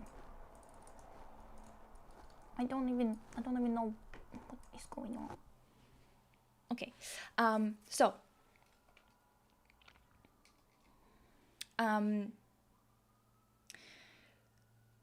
I looked into what, like, how it was made. It was funded by people, by public money. Where it was supposed to be shown? Everywhere in cinemas. I was like, okay, let me look into the food situation, which was in the 60s. At that point, you have to not only look at the food situation in Czechoslovakia, but also what they've been doing to food in the movie. So in the movie, they waste a lot of food. That was kind of, turned out this was the main issue that people had with it. Basically, what happened is a lot of people were pissed off about the amount of delicacies and foods that are hard to get, that were on display and were wasted in the movie in this specific manner. And I was like, but why were they so... Because the thing is, it is a thing in Slavic countries. I'm gonna be real with you. We really do not like the food wasting thing. Many people oftentimes talk about American, like, thing in movies where Americans always have food fights, and we always find it very disrespectful to just life itself. I hate it. And like the reason why is mostly because it's just culturally speaking, even before war, before revolution, it's just part of our culture to not throw food around. You would get smacked at home for that. Even if you're very food secure and everything, it's just part of culture not to be disrespectful to food. So her doing that was already kind of like pushing it a little bit on the cultural context, right? But that would have been fine if it wouldn't be in a context of Czechoslovakia in the 1960s, where there were shortages, people had to be, everyone's needs were met, but it was just needs, right? It wasn't all these delicacies, all these drinks, and all this like fancy foods that nobody could get at that point. Especially since Czechoslovakia was fucking flattened in the war, right? The Eastern Front, everything where the Eastern Front was, where the Eastern Front battles happened, was absolutely fucked, okay? Absolutely destroyed. You know? So people were rebuilding. And this is, just so you understand, this is only, what, 20 years after the war? Do you understand? Like, if you would have lost, like, a shit ton of people in your population, if you would have lost all of your infrastructure, if you would have been restricting the amount of food and like having to redistribute it, you know, and not let people buy too much and whatever, because you have to make sure that everyone is fed, you know, how would you react if someone took public money and blew it on a movie so self-indulgent, where at the end she puts another fucking kick in it, where she says, this is a movie for those who think the worst thing that can happen is someone stepping on a piece of lettuce. To a country that that's just starting to like get a little bit more stable after being absolutely decimated in a war. Every single family still remembers the war. Every single family still has many people in their families that were killed, exterminated, many of them. And she decided to do that. But the way that it's presented, the way that it was presented to me, and the way that I believed, it took me years to fucking go, you know what? Let me look at the money. Let me look at this state of affairs. Let me look at how people were living back then and why they got pissed. Because if you're thinking from this perspective, I was like, you know what, actually? Yeah, I'd be pissed too. I saw Olivia Rodrigo dancing around the fucking Versailles, and I was like, I don't want to see that. And it's not like I hate her or even that she pissed me off or something, because she's not using public money. She's not using my money. She's not using my tax money to do that. But do I want to see it at this point in time? When everyone's struggling, everyone's really struggling? No, not really. Now imagine if someone took your public money and did that with it, when you guys yourself are struggling. I was just sitting there and I was like, actually, I would have been so fucking pissed. I would have probably fucking gotten a bunch of lettuce heads and started throwing it at her whenever I saw her in the streets. Like, fuck you, bitch. Seriously? Sorry. Is it so fucking crazy for an artist to not be a shithead during a time like that? I'm just saying, like, in our times, if someone were to show up right now, like, if someone were to make a movie that glazes people like Elon, would we be chill about it? I hope not. I hope we wouldn't be. So you have to look at the context in terms of what was the reality of people living there. Now, this movie is used in the West as like a sign of like the repression, and everyone's using it as like, look at this feminist movement. What is so feminist about acting like an American in the 1966 when they still couldn't even open banking accounts on their own without their husband or father? How is that feminism? Explain that to me. Maybe I'm just dumb and I just don't get it. Okay, let me catch up. I'm going to uni in Europe at the moment, and I hate the elitism. They never say it out loud, but you can tell a lot of people are thinking that they're superior, even if it's low-key subconscious for some. Yeah. I'm Portuguese Canadian. British things bleed into both countries in one way or another. It's true. I'm not American Lamau. I'm English.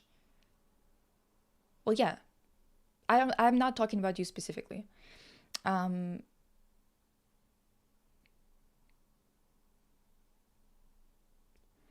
What's sad, so many young women are still falling into these traps here in Eastern Europe even today. Yeah, because the thing is, the way that it was presented to me, and I've said that in the video where I talked about the Prada effect, right? We literally were approached when we were 12, given cards, depending on your height, because they know that you would starve yourself to be skinny enough. So even if you're just like skinny naturally, you still would have to starve yourself to be even skinnier. But basically, they would come up to you and, like, at the age of 12, 13 on the streets, they would give you cards. They gave me a card, except I'm not tall enough to be in the Western market, but they were trying to recruit me for the Eastern market. Okay?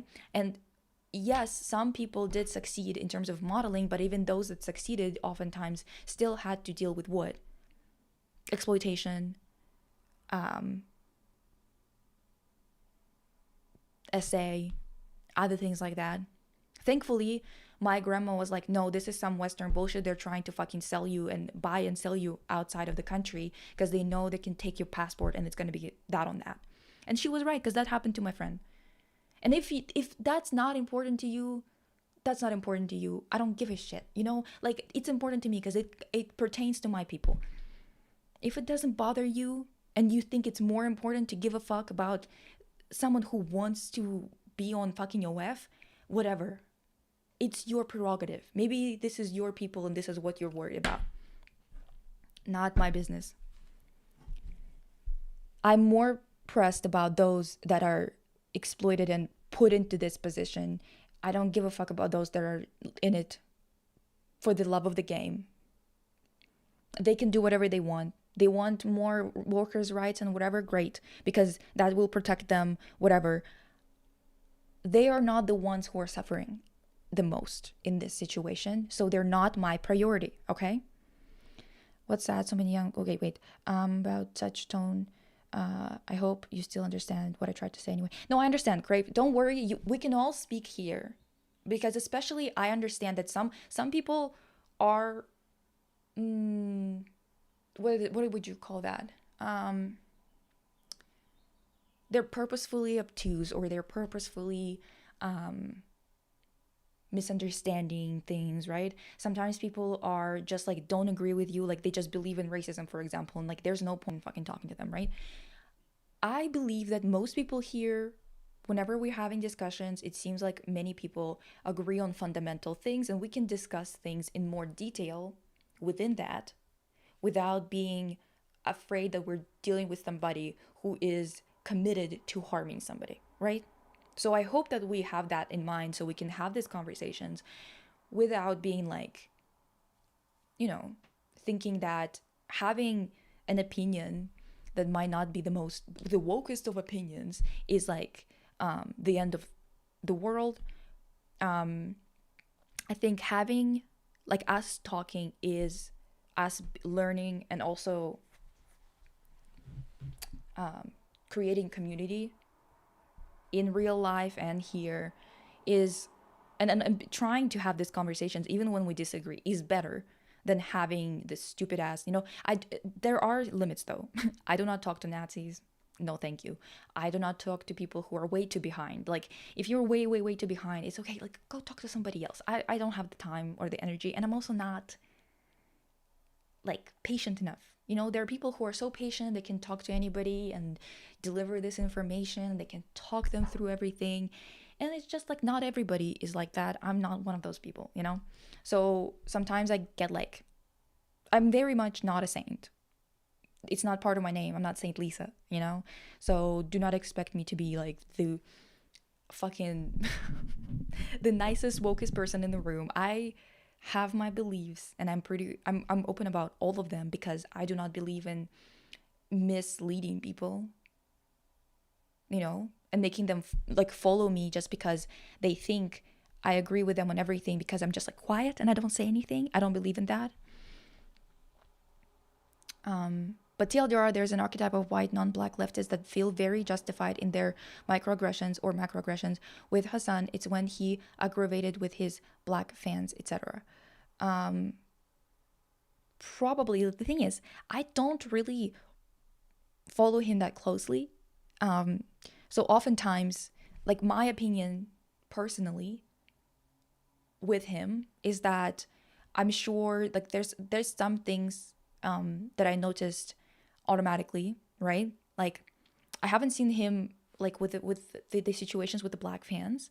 I've heard of it. I haven't seen the actual clips or anything, but I have seen clips, or maybe someone was talking about it, I don't remember, of him, like, you know, the conversations about like women and whatever.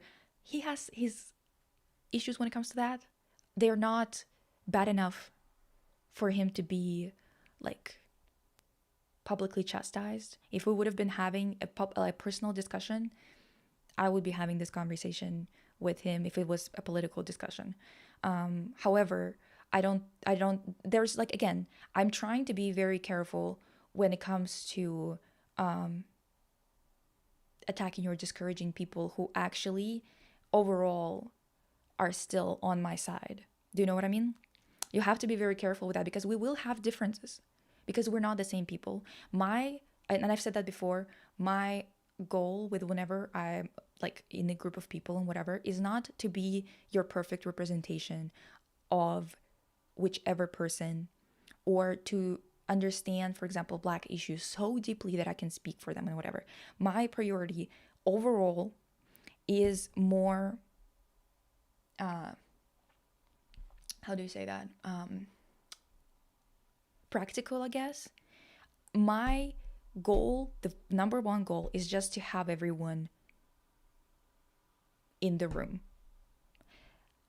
Like, instead of, for example, if I know that in the demographic of a specific city that where I'm organizing, if I know that the black population is making less money, for example, I will remove the fees for participating in whatever discussions or whatever training we have for them, because it's just a logical, materially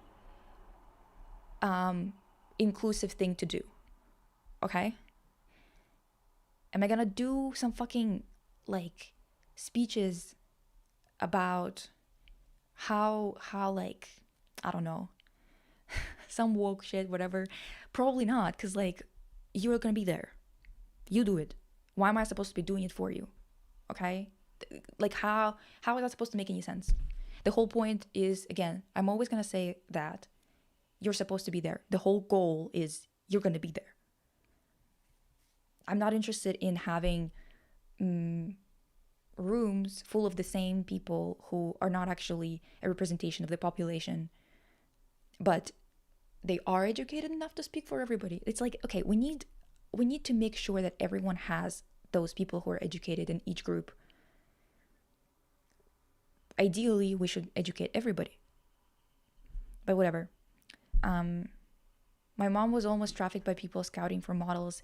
There is no way I will ever believe this Western ethical sex work bullshit, because at the end of the day, paying for someone's body and thereby making them a product is in no way ethical. Yes, but also on top of it all, it's like, if you are protected under the laws of that country and whatever, we never are. We are always treated as second fucking class citizens, even when we get the documentation and other things like that. So to me, I'm never going to look at it the same way as an American or a British person or a French person does and whatever, because I know how they treat us. I know that you didn't get rid of your Nazis. You naturalized them, multiplied them, and I don't want to be anywhere near it, because ideologically they see me as subhuman. I have no interest in them. I have no interest in being anywhere near them. And if you want to be fighting for ethical sex work, it's your prerogative. I don't have moral objections to sex overall, whether it's whichever it is. I don't give a fuck, because all I care about is that people don't get trafficked.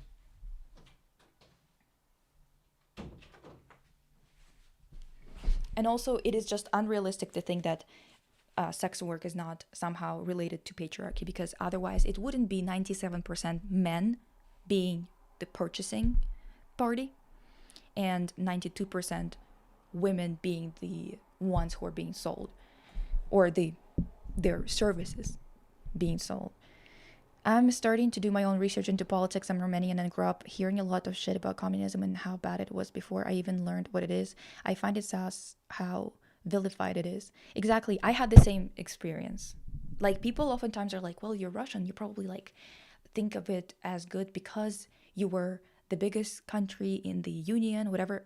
It's the same people who don't even know that the union, a lot of like people who are, for example, from Georgia or Ukraine, don't know that they were one of the founding states. They were the founding states of Soviet Union. They weren't someone who was added later. They weren't someone who was forced to join.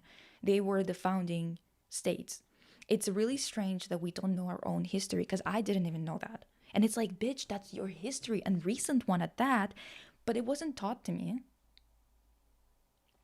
At least maybe I wasn't paying attention. Bitch, no. Who knows? Maybe I wasn't ready to receive that information. I had my like beliefs about it because they were all honestly informed by passive information that I absorbed through life. It wasn't something that I was actively researching. And I started to like run into these issues like with Daisies because I was interested in art. Honestly, I was interested in art, and I was like, well, why were they pissed about this movie? Because the thing is, they could have for example, banned it, right? Like, I thought that they probably banned it because the way that the Westerners are saying it's because of feminism and stuff like that. And I looked into it and I was like, oh wait, but Westerners were even allowing their women to be in the workforce in like positions of power when we were. Wait, but she was a director and there was no female directors at that time making this huge movies funded in the West. How did that happen exactly? How was that not? Obviously, we still had a lot that needed to be done, because the thing is, sexism needs to be fucking beat out of generations by force. It needs to be flushed out of every generation every single time until it is gone entirely. Because it is, the roots are deep, Viva. And the problem with all of this is that there's so much research that is so biased against the people who were making, even those who were making those things. Like, I was trying to find information, like researching right now for a podcast episode about Battleship Potemkin, which is like the first movie that had the photo, like not the photo montage, but the montaging, the editing of film in a way that was really experimental and stuff like that for the time. Like, not even experimental, but it was kind of like driving the narrative, right? And it was this guy, Eisenstein, who made it. And many people, when they write about him, they're like, he was so repressed that he had to make a movie on these people, on these workers, on this boat. And then you look into his life, and this is a guy who was part of all of those battles.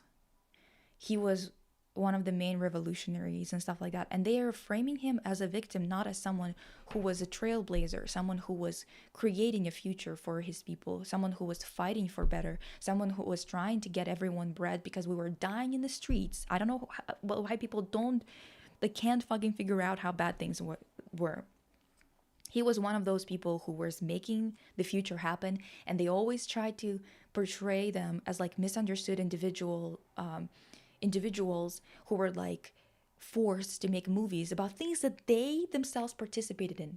They're telling their story, and somehow they're trying to flip it into, oh, this poor little director, all he wanted to do was direct and He was forced to do this. And it's like, what are you talking about? What are you talking?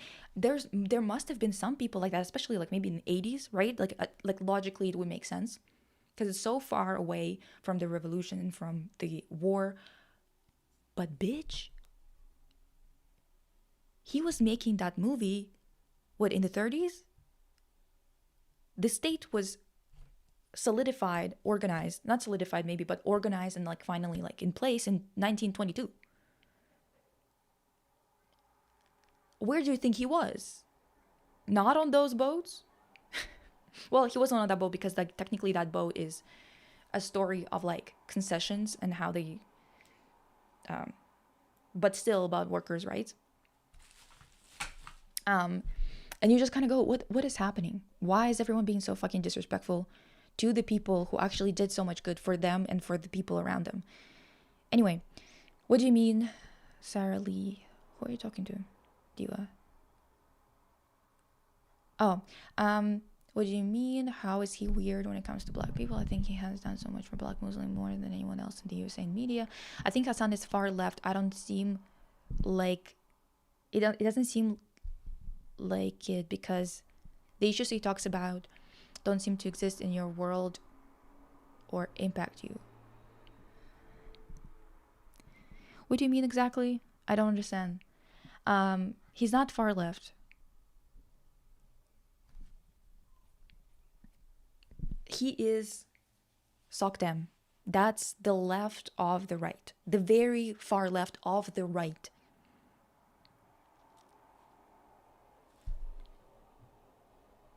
Which is good for an American. I guess you're going somewhere, you're deconstructing the bullshit, but I'm sure maybe in personal life he's more left than that, but I don't fucking know. And the fact that I still see people glamorizing that era, the Slavic dolls, lots of girls from my country idolize that shit. Yeah, exploiting little girls, so glam. I know. By US standards, he might be far left, but he is in Lamau. Yeah. By the US standards, he is left.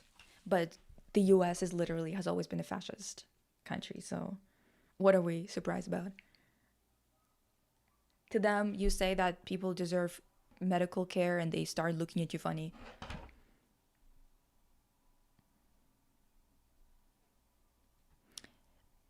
The Slavic wife aesthetic, I see Americans post about it, is so weird to me. Yeah, because again, exactly, like, whenever they say the Slavic wife and whatever, and it's like, oh, like a mail-in bride that you bought.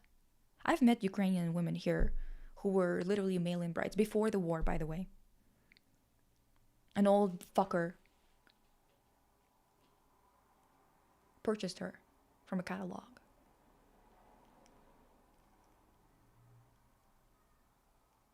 Because she needed, and she agreed because she needed help to take care of her mother. That's what the 90s and perestroika did to us. Don't believe the bullshit that they tell you that we were so fucking grateful for it. Do I play any RPGs? I always forget what RPGs are. What are they?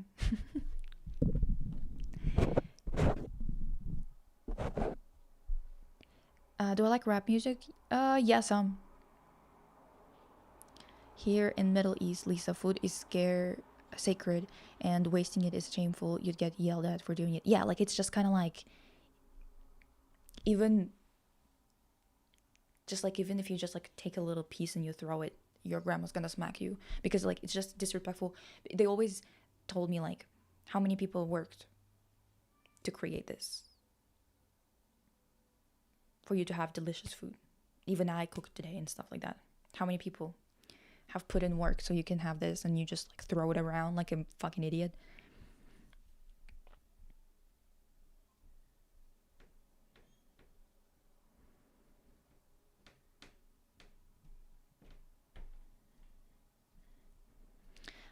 Sarah, wait.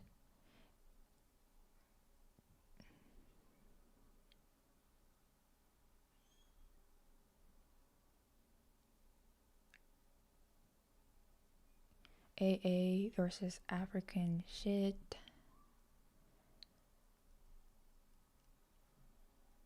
No, apologize. This guy is actively engaged in diaspora war talking points and utilizing Hassan's connection to figures like Zoran to minimize the way he treats black creators and chatters. I honestly can't say anything on that because I rarely actually like watch anything Hassan. Usually I see shorts, things like that. So I can't speak on it without completely talking out of my ass, TBH. I just know his like political views more or less. Kinda. The director can be serious, exactly. Like, people are dying, Diva, why are you doing this with public money? Exactly. I would be extremely annoyed, but I remember stuff like that happen. They, like, extremely rich celebrities taking money, and then I heard them wasting them to buy Shein clothes. Exactly. I'm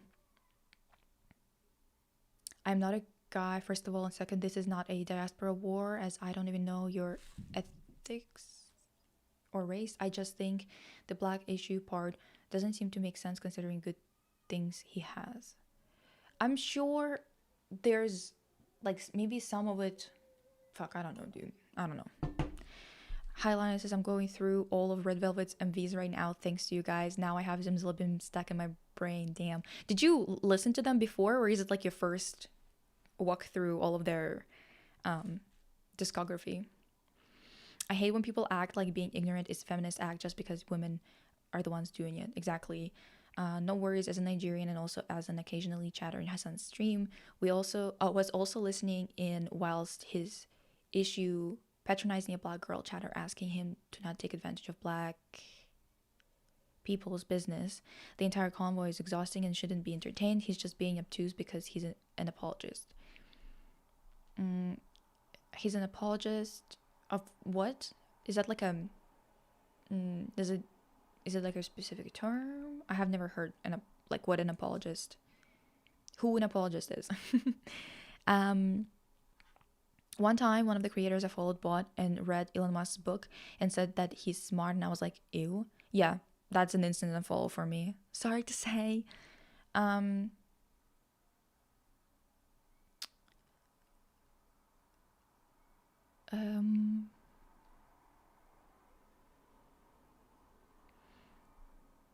Thank you. I was trying to give a super brief explanation because of the character limit, but yeah, that was one of the examples I was thinking of. Look at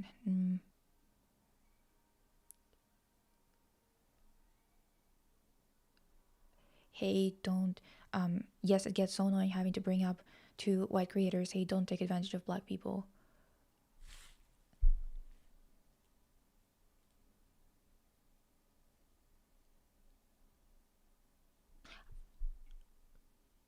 How is he taking advantage, or how do people take advantage? What do we mean exactly? I'm like not caught up on that. He's spiritually white, he said it himself. I mean, I feel like Turkish people are only seen as non-white when you're like in Europe. But Europeans don't see half of the white people as white people. But I also honestly I don't fucking know. I think some of you are treating all of the black people he interacts with have the best interest for black people most of the time, I find.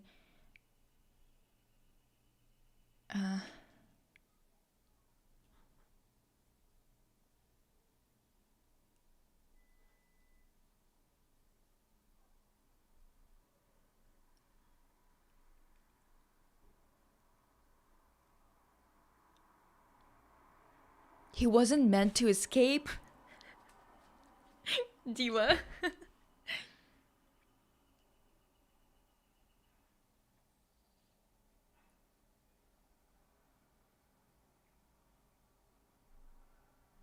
Damn. This fucking concealer is not good today.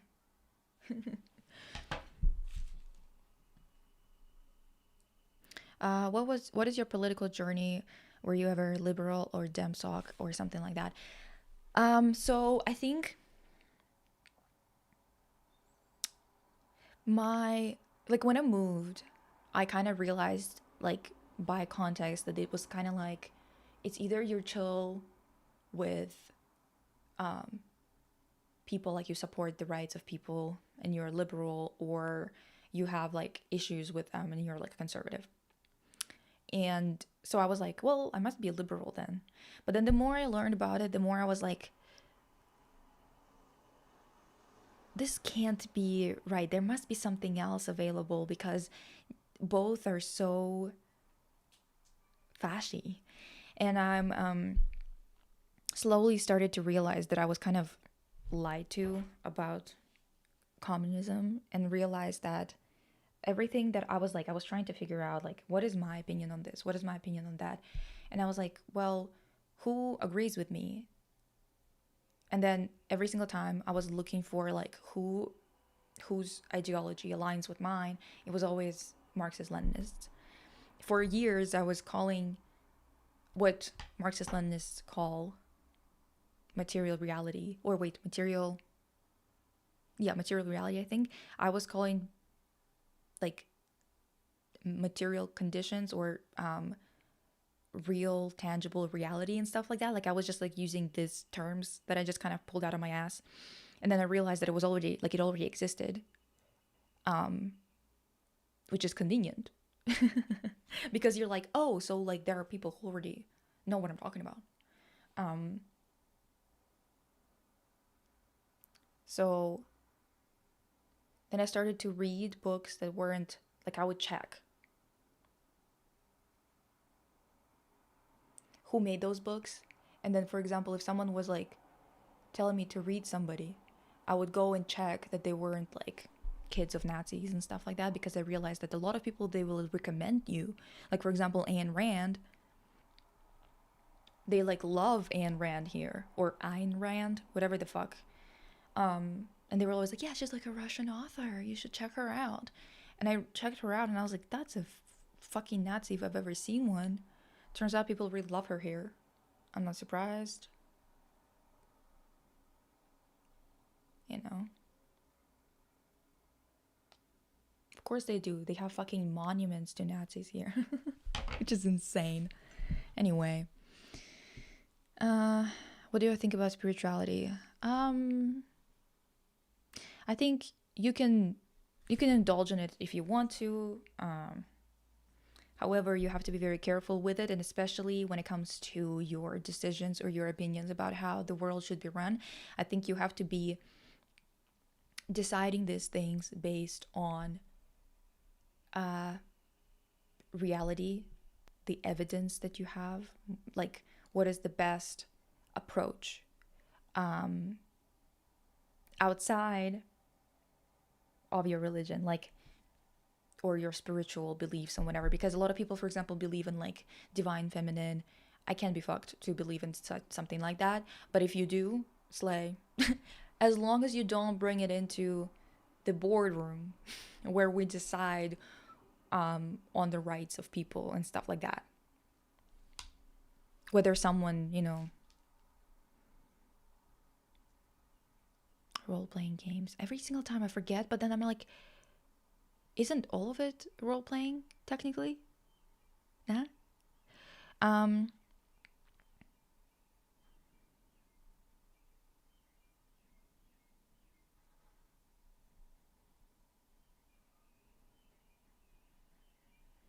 About if it's my first time listening to Red Velvet, yes it is. I'm going through the MVs now, but I'm gonna look into the discography more closely. I'm curious about the photo shoots and stuff too. You're gonna enjoy it, I think. Hi, Corduroy. My lioness. My lioness.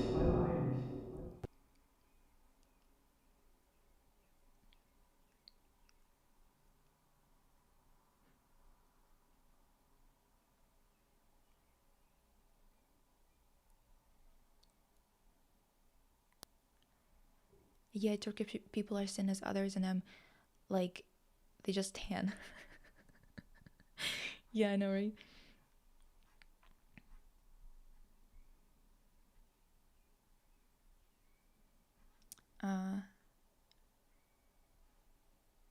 Yeah, like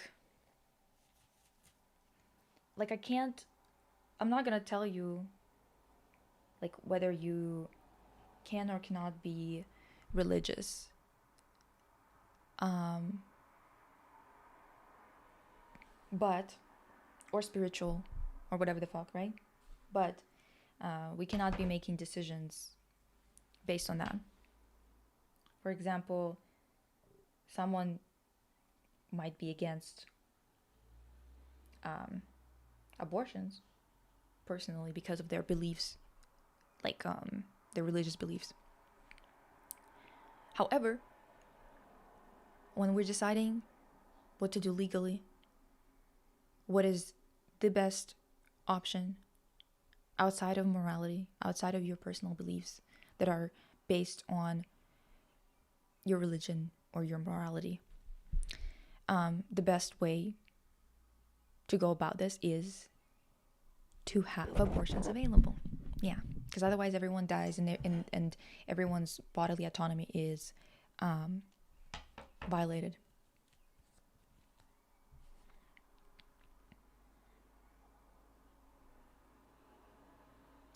I'm not reading anything by descendants of Nazis unless they're fucking vocal haters of those that reject that thing. Yeah, but also at the same time, it's like, well, she was the daughter of the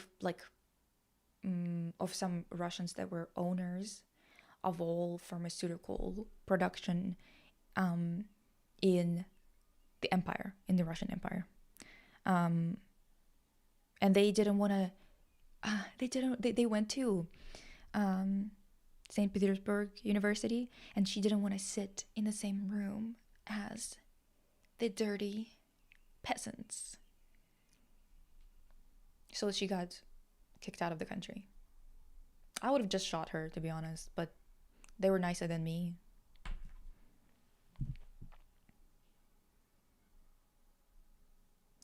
I did ask earlier, but have you heard of the Wizard Liz situation? It's about content creators who brand themselves as girl only to drop it the second they have a man. Oh, I've heard of her and like some other girl that I've seen sometimes come up on my For You page.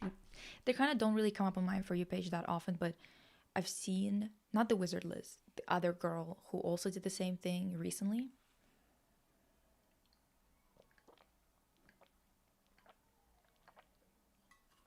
And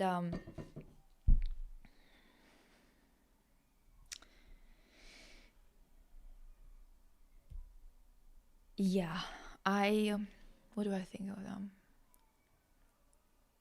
They're honestly just intellectually, spiritually weak. You should be able to stand on business, I think. Which honestly makes more people angry at you, even if you're standing on business that you do believe in. People will be more pissed at you than if you're a wishy-washy little bitch that stands for nothing. But I personally don't think that's the way that it's supposed to go. And also the thing is, if they would have just found a partner or whatever, who gives a shit?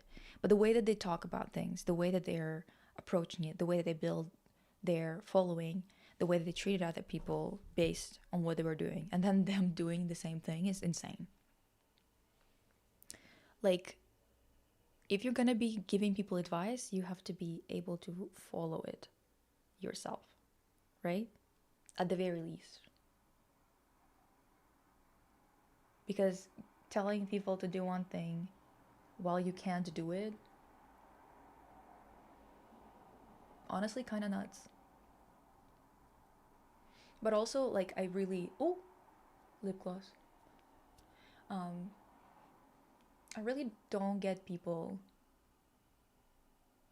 who switch up like that, and I've seen people do that time and time again.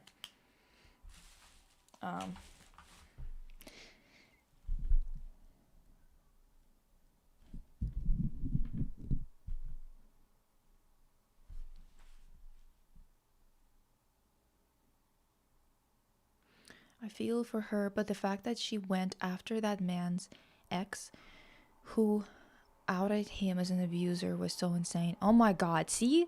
That's so nuts. Tammy, oh my god, I'm gagged. Wait. Oh, yeah. Mm-hmm. Lisa, you're talking about MJ Gray. I think so. Yes. See, I just don't remember the name, but yes, I think so. But then again, I don't know much about spirituality, to be fair. Again, the thing is, so, oh, are we gonna be opening up another topic that's gonna be difficult to cover? I yesterday saw so much nonsense. And again, this is just like people need to cool off with trans discourse. I feel like they're attracting a lot of unwanted attention during Pride Month. um,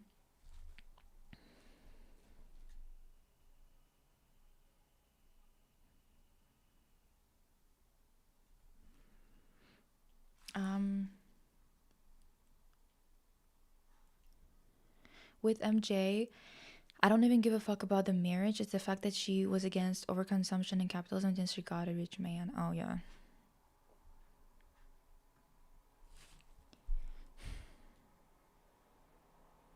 Maybe a topic for a whole stream.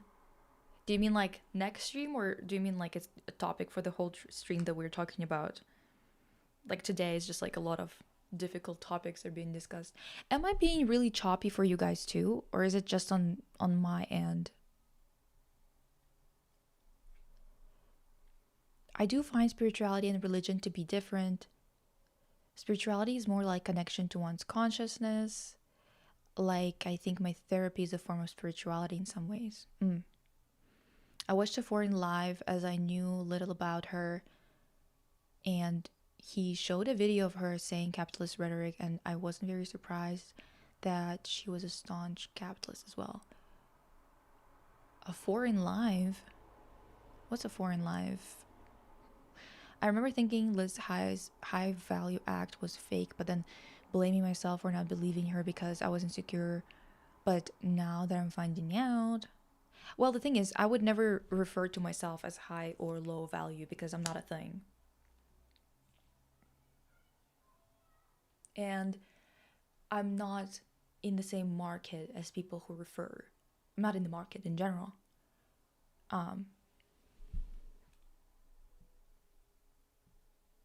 Is it my internet? It's very annoying. Or is it my phone, perchance? That could be a thing. I'm not sure. Okay. Well, as long as the audio is fine. But yes, so I'm not participating in the same reality. I don't exist in the same dimension as those men that started the whole high value, low value people shtick. So I will never refer to anybody that way, whether, you know what I mean?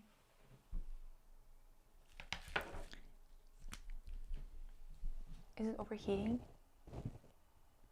Yeah. Yeah, my phone is so busted, you guys. It's like,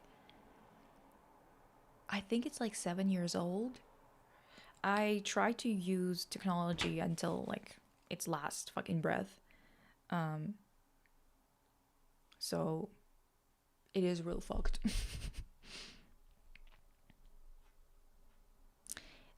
Am I interested in retro gaming? Yes, if I could, if someone else was setting shit up for me, I would be, but I'm not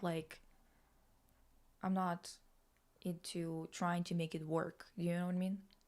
And also, like, I don't care enough to be doing all that, I guess. So.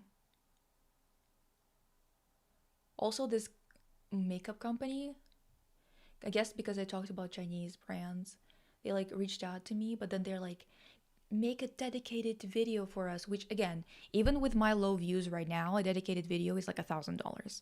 Dedicated videos are no joke. They, like, a whole video usually costs a pretty penny. Those bitches want to give me their makeup, their new collection, which is like, I don't fucking need that. Like, it's not even that much makeup, by the way. Hi, NCT TD. They want me to just basically do it for the product. And I'm like, what are you doing here? Bitch, do you think this is my first day working as an influencer? Ugh. Oh, so many topics, Diva. We already covered a lot. Started with Patagonia and Patagonia. Went into this whole discussion on, honestly, socialism, communism, Daisies, the movie from Czechoslovakia.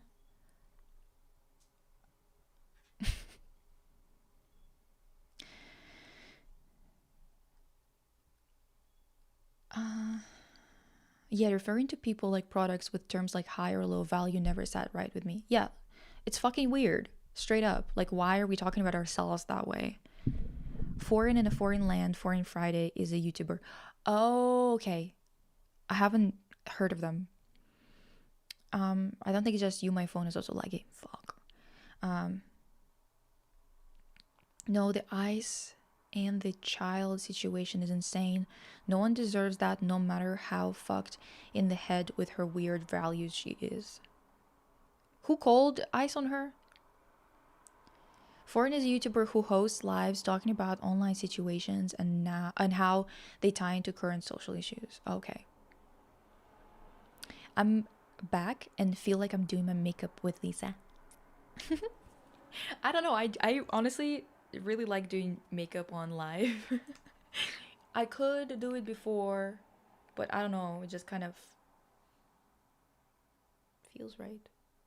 It's like kind of like talking with your friend when you're sitting at the vanity and she's like waiting for you on the bed so you can go out. That kind of vibe. You know.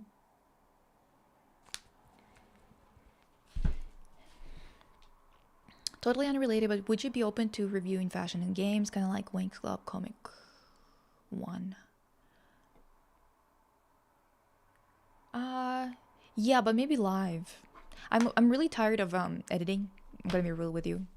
I have to edit so much to the point where I like can't. I'm like developing fucking carpal tunnel.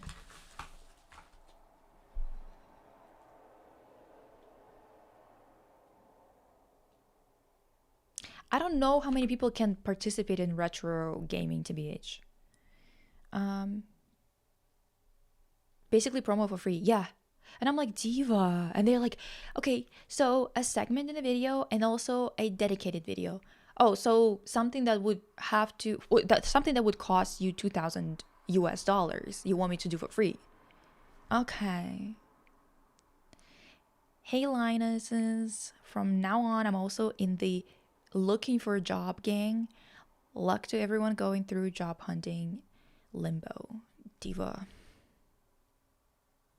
I know. Lisa, we still need a makeup video from you, Diva. What kind? They always perform so badly. My last one is like at like 5K. But what isn't performing badly on my main channel, dude? It's absolutely nuked. The fact that my essay on Suspiria is like at 8K, and it's a good video.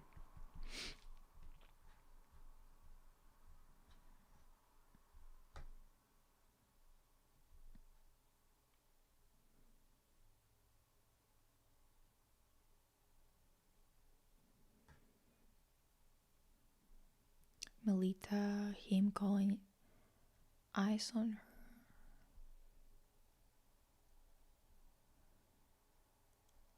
Wait, who called eyes on who?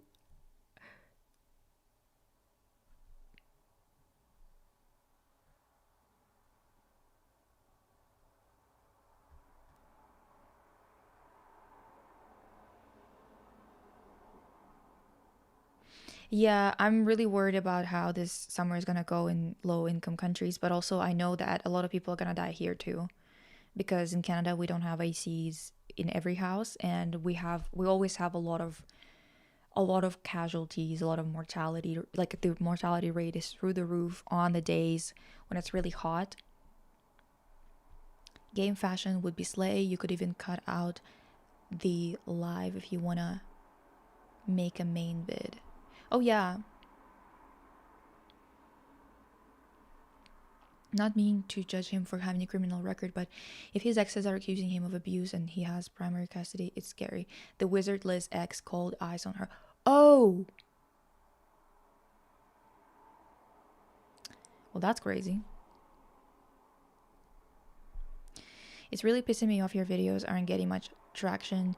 You're like the only YouTuber I frequently keep up with because your content is engaging. I hate how much slop gets so much attention on YouTube.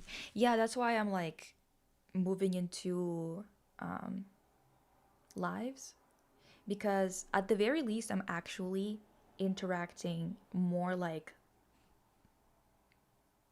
fully, I guess, with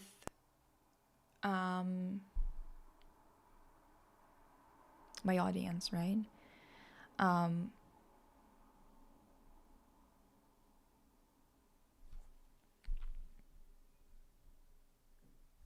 It's like I don't know, I've seen most people who were like even have a lot bigger of a channel than me. A lot of people are kind of for some reason struggling on YouTube right now. I don't know if YouTube has a lower traffic now, or if the AI issue, the content farms have gotten way too out of hand. I really can't tell, you know? Because YouTube will never take responsibility. They always say that it's the creator's fault. But when everyone I watch, everyone I like, and everyone who even has millions of subscribers and they are still producing quality that people seem to still fuck with, if they are pulling a tenth of what they used to 2 years ago or 3 years ago, it is suspicious, right? It's like one thing if it was just me, but it's any content that's not Mr. Beast type slop. Real as fuck, I keep hyping and it barely does much. Yeah. You guys, like, genuinely, I don't know what's up with YouTube. I have no idea. I have no idea. And I really don't, like, I know that I could solve a lot of my issues if I just was controversial and whatever. And the thing is, my opinions, yeah, if some people, if like right-wingers get a whiff of it, it would be very controversial and they will jump me. Probably, but, you know, probably send somebody to try and kill me or something like that, because like that's how they roll. But in terms of like my behavior and whatever, I think that I'm trying to be thoughtful and stuff like that about the way that I engage with people and online. So I'm not like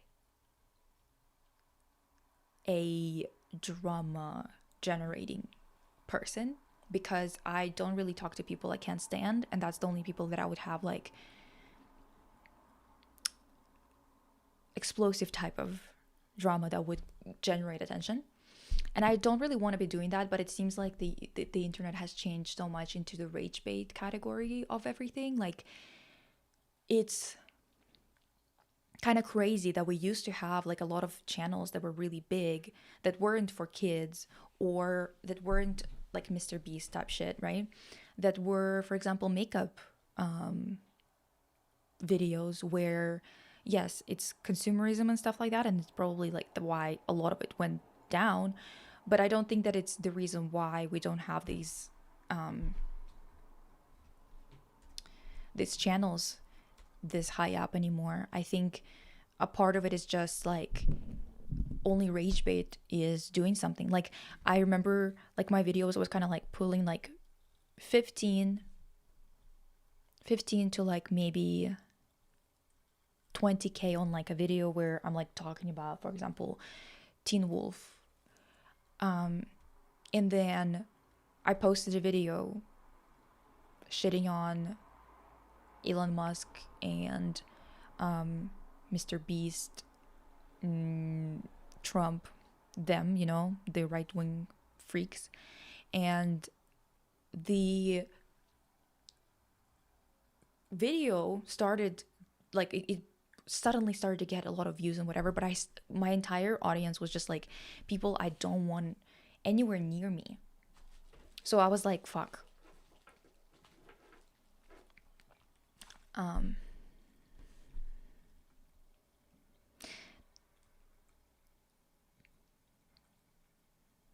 The YouTube algorithm is so bad. I don't even see new videos recommended. I can barely even see videos of people I'm subbed to on my feed. It's always like the same 10 videos from years ago.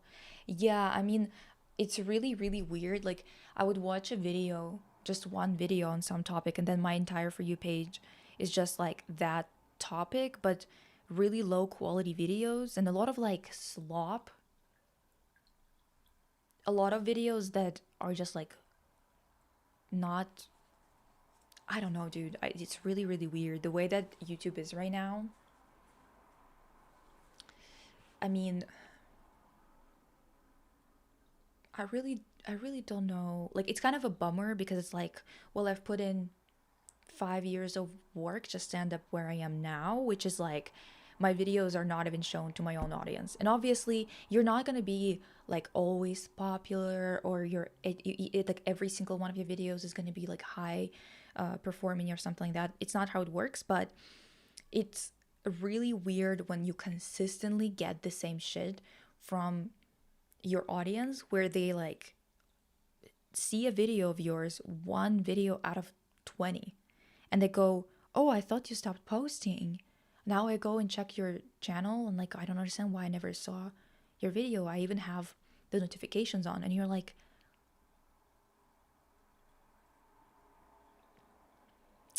it's one thing when someone is over your content or they don't want to keep up with you. And it's another when you're like, when your platform is actively working against you. And it all started with me making that a Rachel Zegler Delgado video.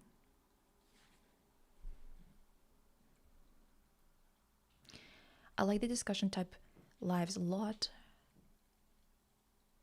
I would love more YouTube videos like your last one on Chinese fashion brands.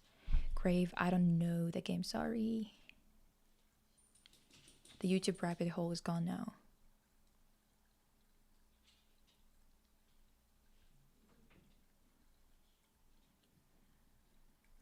I was talking about the YouTube algorithm today with what the hell, what the coincidence. What were you talking about it? I am. It's all reactionary content. Yeah. It's like, let me respond to this person. Let me respond to that person. And yeah, like even for example, Vanilla Mace, she blew up on Twitch, or not even on Twitch, but because people were clipping stuff that she was making and posting it themselves. Those gained traction, but she kind of like, it was from Twitch, right? So I don't remember the last person who was generating something that's not about drama who blew up on YouTube in the past 3 years.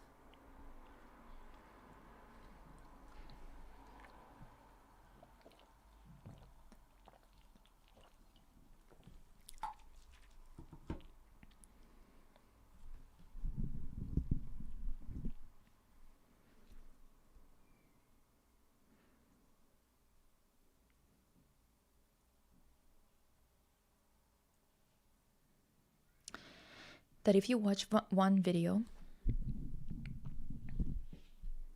out of your interest, suddenly your whole feed is about that topic, especially when it's reaction vids or rehash TikTok drama. Exactly.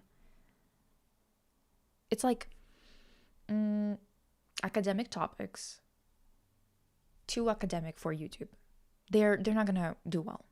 And at the same time, you're also not getting what you should be getting for that type of research, which is being published and actually being an academic, right? Being paid for it. So this amount of research is very,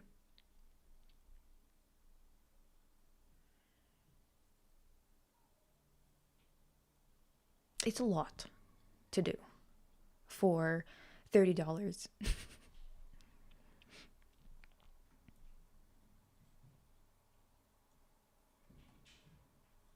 Um,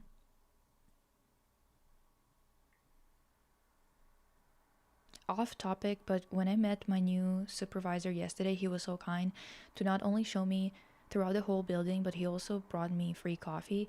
In this economy, like I knew we would get along well.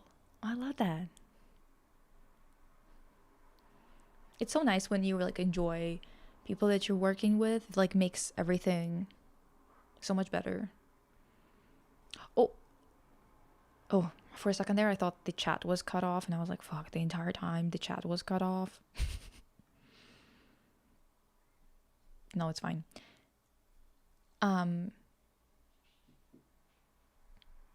The only other channel I actively watch is Siobhan Breyer Aguilar. Aguilar? I love her ability to explain articles that get published and her writing essays as well. Lisa, would you publish VODs of the lives? So the VODs are on Twitch, but only for a week, I believe. I think it's because I'm not like, I'm affiliate, but I'm not partner, I think. I might be wrong because again, Twitch is like hard to get into in terms of like the all the stuff that happens, like the hype trains, the bits, the subscribers, the cheering, whatever. Like there's so much stuff that it's like separate from what I'm used to. That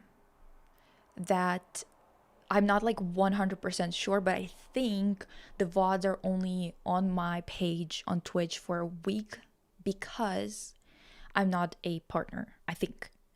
But they are all posted on my Stream Lisa Fevral YouTube channel. So if you want to see the VODs the way that they are here, whatever, and it's past the week of like, you know, when Twitch hosts it, you can go to my streaming YouTube channel and it's gonna have all of them there. Like, Diva, why is it still... God, my phone is like overheating like crazy, Diva. Anyway, I see some creators I used to enjoy watching putting those high contrast AI slop thumbnails on their videos nowadays. Such a lame move that I just stopped watching them altogether. And yeah, that's the thing. I think they are, some of them, I think, picked up on the fact that YouTube is like prioritizing. And the thing is, I think that this is kind of an accidental effect, but because it's an algorithm, right? It prefers algorithm produced things. So algorithmically produced things. So for example, if your script is written by AI, it is very easy for YouTube's algorithm to read and understand it because it was produced by an algorithmic thing. It's kind of like, you know, when you apply with your resume to places that first screen it with an AI thing, if you made your resume with AI, it's going to read it better. Maybe the person who's going to be reviewing it later is not going to like your resume because it's like so clearly made with AI, but the AI that first screens it is going to like it, which is horrible. I think we should just shut down all data centers. I don't want to be sacrificing nature, peace of mind, jobs for the sake of corporations and AI. I think they don't understand how ready we are to just get rid of them. If you like catch my drift, like if you catch my drift, you guys, I'm not saying a thing, like I'm all about rainbows, flowers, ponies, love and life, and laughter. And I would never suggest something like that. I would never say that, ladies, let's do some push-ups every day. Eat well, or try to eat as much as possible. Get big. It's not like I would suggest any of that. It's not like I would suggest learning how to handle weapons, at least in theory. I would never say that.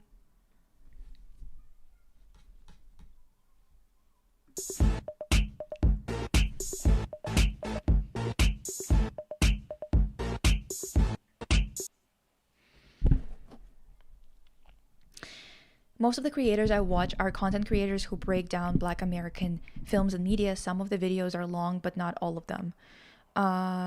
Yeah, but again, like some of them, like the ones that I watch, I think that maybe FT Signifier is the only one that hasn't been hit by it as hard.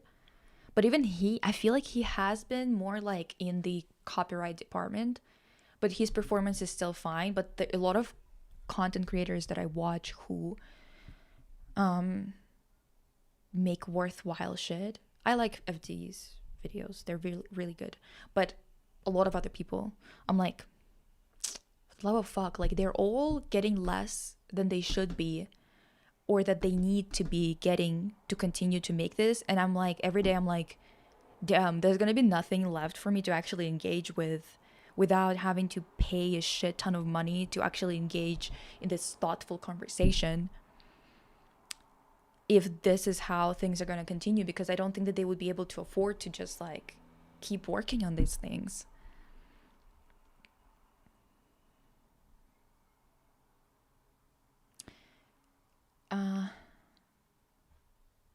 Hello, Puka. Puka is so cute. It pushes what it knows. They speak the same language. Exactly. I've seen so many people protesting locally and being able to stop data centers from being built. It's actually been inspiring. Yeah, I hope Vancouver keeps it up because they want to put a fucking data center in the middle of Vancouver, literally in the downtown area. Can you imagine those cunts? It's like they want to get smacked. It's like they want people to literally guillotine them. It's like every single day they do everything to get there.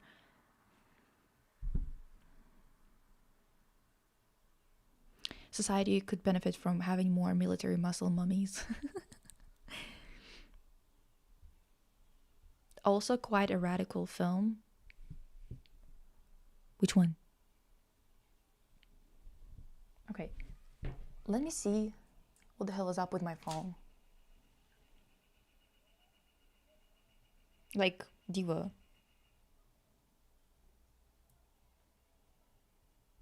Like, why is it like that? Should I try my laptop camera? Do you think it's gonna be better?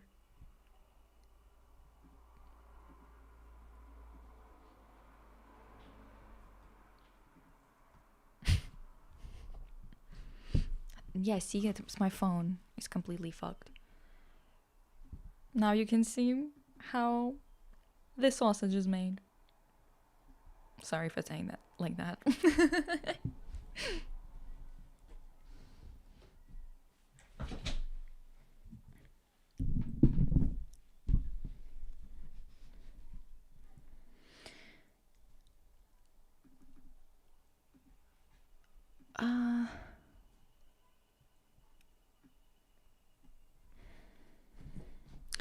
Now, for works in uni, we leave in some errors on purpose, not to be accused of using AI, because when it's too well written, the teachers find it sus. I've had friends being accused over M dashes. Yeah, but the weirdest thing is that sometimes, like some universities, a lot of universities started to literally require you to use AI, so they would give you the amount of workload that would, like, require you to use AI for some of it, and they're like, well, why didn't you just use AI to do this? They can go fuck themselves. I'm not paying you $40K a year for you to be doing this shit. Oh my god, those channels that make videos like X thing explained in 10 minutes with that stick art people or whatever it's called got me so tired. They're all AI. Yeah. So many people, like, I don't know if you guys noticed, like sometimes I go into someone's video and there's so many comments being like, holy shit, it finally a real video. Like, not an AI produced video. Damn, I chatted about eco And YouTube deleted my message, Diva. Damn. FD's videos are good, but he is hit with copyright a lot, especially with his video on Tyler Perry. Yeah, I saw that. He had to like re-upload it like twice or some shit. He is saying something insightful, but it's at risk of being muted because of copyright. Yeah. I was talking about the movie How to... a Pipeline. I haven't seen it. I don't think. I was so scared of being accused of using AI in my research paper that I made a recording of hours of me researching and writing my paper and sent it to my supervisor. How the sausage is made, time and place. Time and place. And you did it at my birthday dinner. Is this your phone front camera? It's right now this is my laptop camera, but before it was the back of my phone camera.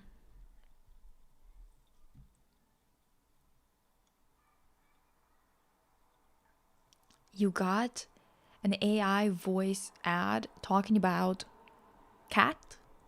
I know what you mean.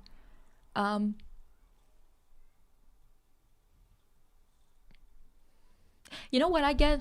I get Pampers ads that I keep on telling YouTube I'm not interested in. I don't want constantly seeing baby shit. Just because I'm a woman does not mean I want to see this. And then on top of it all, constantly fucking Canadian military recruit videos, like ads. And it's like, yeah, a lot of people are gonna end up in the military right now because we're all hungry.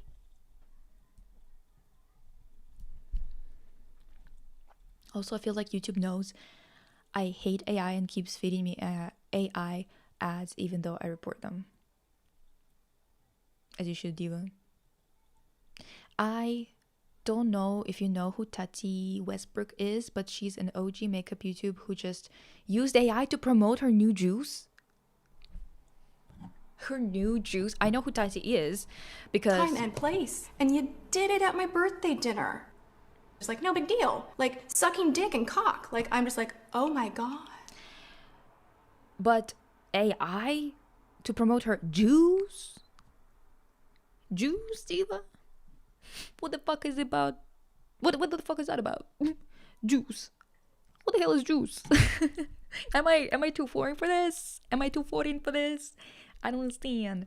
I remember seeing this funny screenshot on Pinterest of a clearly AI video of Manon leaving Cat's Eye, but the AI was so out of loop. It said, "Did man just leave Cat's Eye?" Like,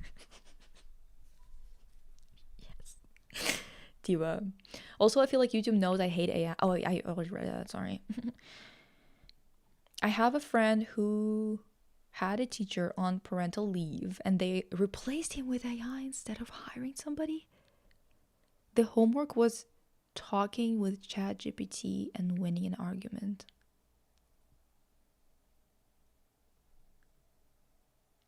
And then everyone's surprised why kids can fucking read or don't know what silhouette is. Like, we're so fucked. Americans were already really under literate for years. This has always been an issue. Now it's like getting global, but also American education is getting even worse and worse and worse. It's like, how can it be any worse? Adults are reading at the on like the median adult is reading at the level of a 6th grader, and it's getting worse. We're so fucked. Actually, no. Revolutionary optimism, ladies. Don't give up.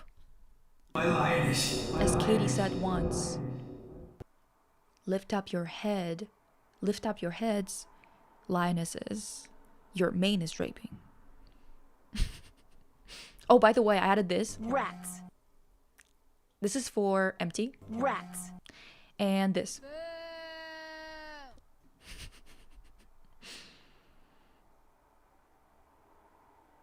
I keep getting recruit ads on my country too. Yeah, dude.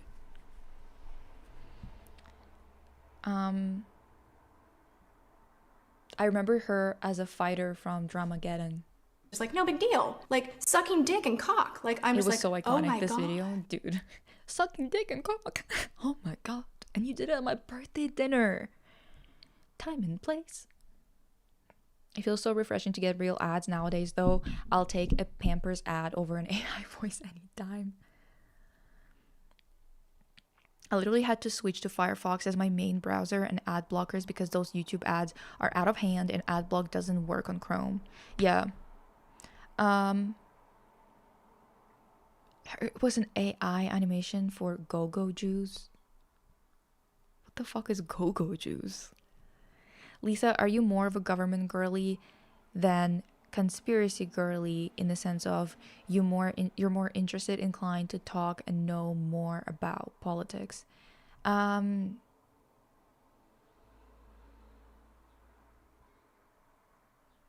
not really a government girly, but I am a politics girly. I'm not a government girly because it's a capitalist government. I don't agree with it fundamentally. I think it was like tummy juice. Oh, so the shitting juice? Okay. She said get skinnier. So it's even easier to get you guys fucked over if you ever try to do anything. By the way, Lisa, the Tomb Raider fandom is surprisingly gay, so you'd fit right in if you started streaming that series. Unfortunately, the new games are going to be published by Amazon, though. Oh. I feel like I'm not that good at, like, jumpy games. But I also feel like I just don't play them, so I feel kind of like maybe I'm just being unnecessarily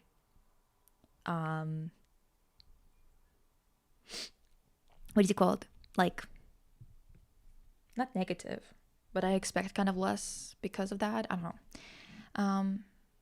This isn't even America, but Europe, by the way. About what? Wait. Oh, the teacher thing was in Europe? Fuck. We're so fucked, dude. Like, radical optimist bitches will rise. Exactly. Oh my god. Stand up for your nation's anthem.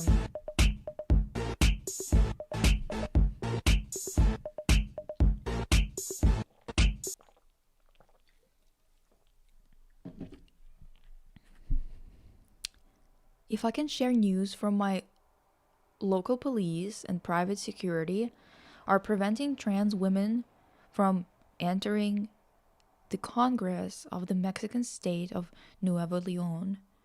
They are trying to make trans femicide a crime. Do you mean the trans people who are trying to enter the Congress are trying to make trans femicide a crime?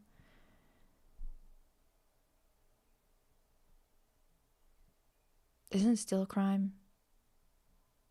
I guess it's like they wanted to make it like be under hate crime. I know that it's even hard to prove a femicide. Oftentimes they don't even prove that, which is again misogyny. But because why do AI user or servers require clean water? Like, wouldn't another fluid, dirty water suffice? It wouldn't suffice, but I just don't think we need it. We don't need AI centers. The way that they're doing this right now, it's like they're trying to speed run the end of the world so they could have, like, they want to basically cash in on the last gold rush. Do you know what I mean? Yes, everything's gonna be okay. We can do it. I quote Tati on the daily. Unfortunately, that line was too genuinely the way that she delivered it. It's like, no big deal. Like, sucking dick and cock. Like, I'm just like, oh my god. Time and place. And you did it at my birthday dinner. God, it's just so good. I mean, Tati was wrong, but also completely ahead of her time. I don't think she was wrong. I think that she was wrong in a sense of, like, she did this as a takedown because Shane and the other bitch, what is his name? Jeffrey, were trying to... Oh, by the way, dude, did you see Bela Delgado situation? I was like, what the fuck was that? Because I saw the video, the original, and I was like, is this a social experiment? What are we doing here?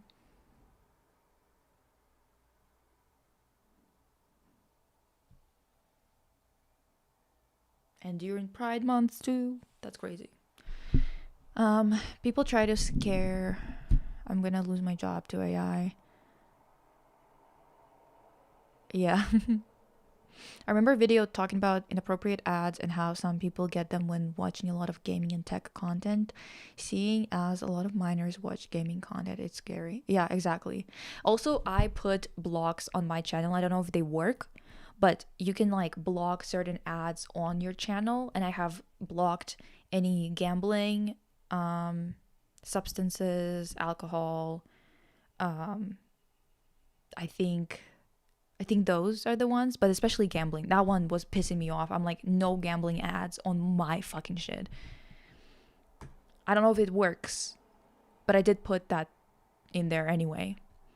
I hate talking about how I love AI in job interview to get brownie points with some old man. Dude.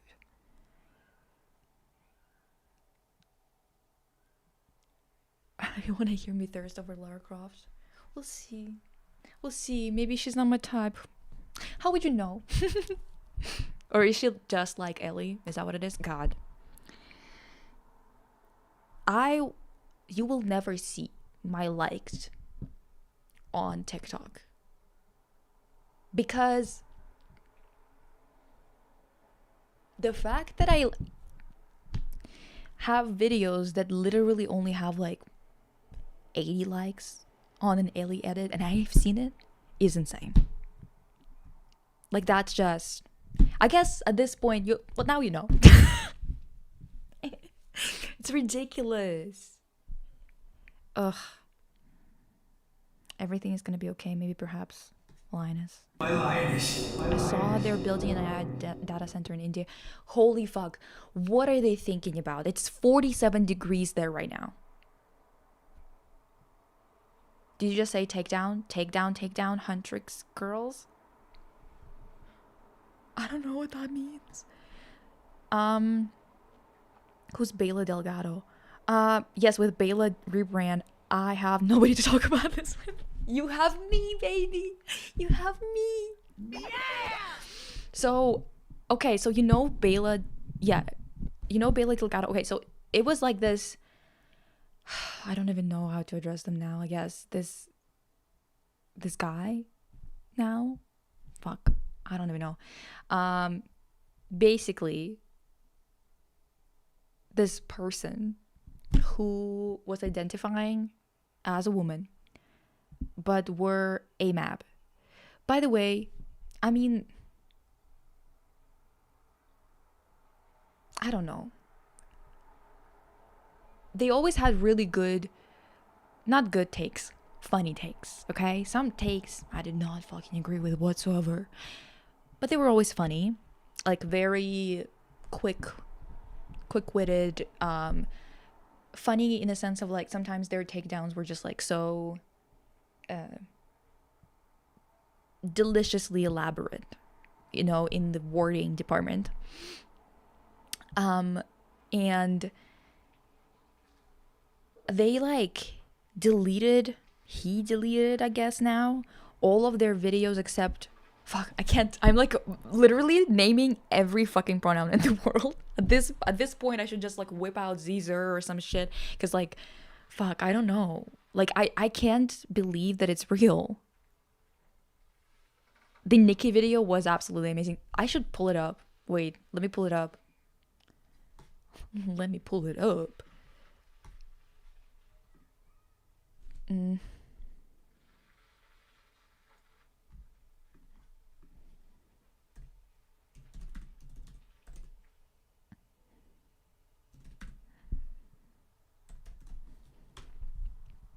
Nicki Minaj.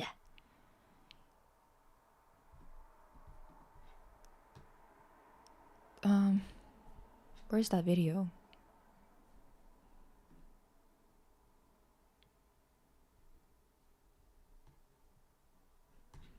I guess he's deleted it now.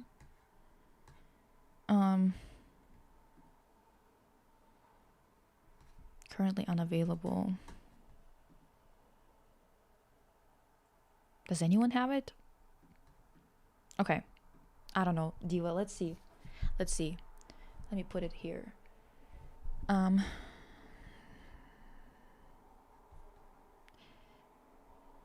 just so you guys know what's up.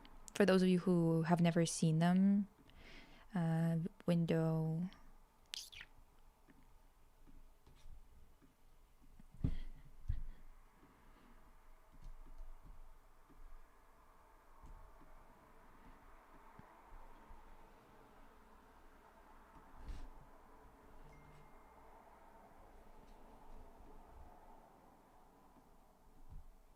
Seuss of her time. And what I mean when I Nicki Minaj is essentially the Dr. Seuss of her time. And what I mean when I say that is she's objectively a disgusting and reprehensible person by all metrics of basic humanity and common decency, yet her one singular talent that appears to be an innate ability to rhyme words together in a silly fashion that particularly resonates with children has cemented her with a legacy she really does not deserve as much as many female rappers who came before her. In case you're not already up to date, the self-proclaimed queen of rape has spent the past 24 hours deflecting from the fact that her husband is a convicted sexual predator who is not allowed near public parks or elementary schools by making fun of Megan Thee Stallion for getting shot, as well as referring to her as Bigfoot. It's always amusing to me how Nicki Minaj immediately jumps to making fun of other people's appearances, as if she didn't spend hundreds of thousands of dollars in 2008 getting illegal Craigslist butt injections from some guy in his basement.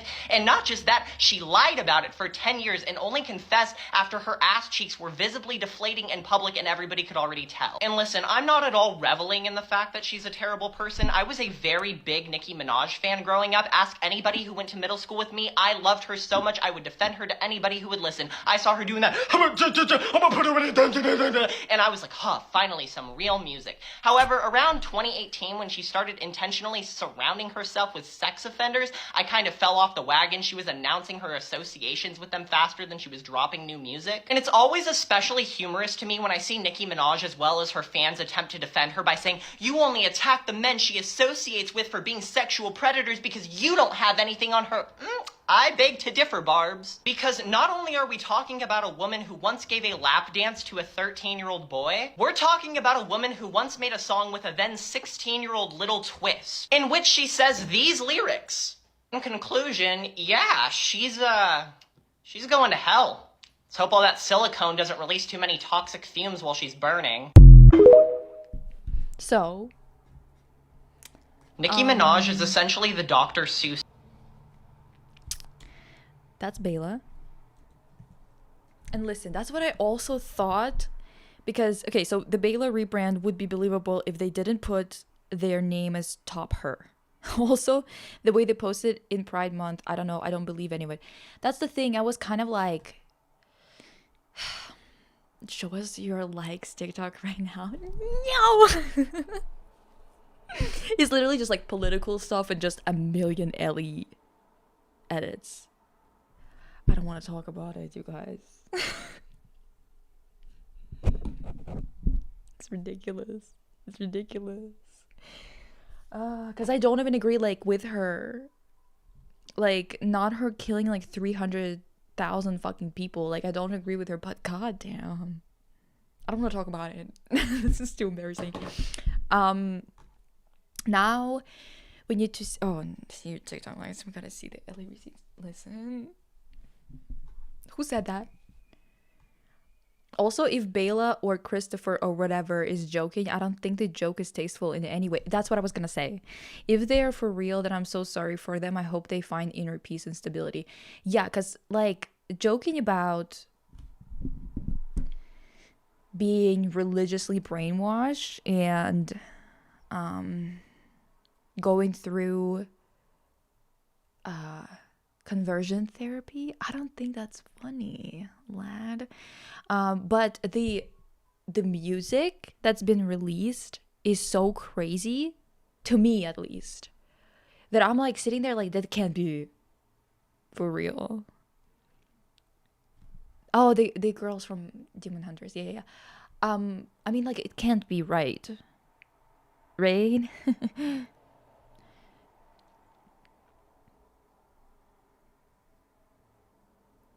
Are you misgendering somebody? I don't know, because I thought Bela...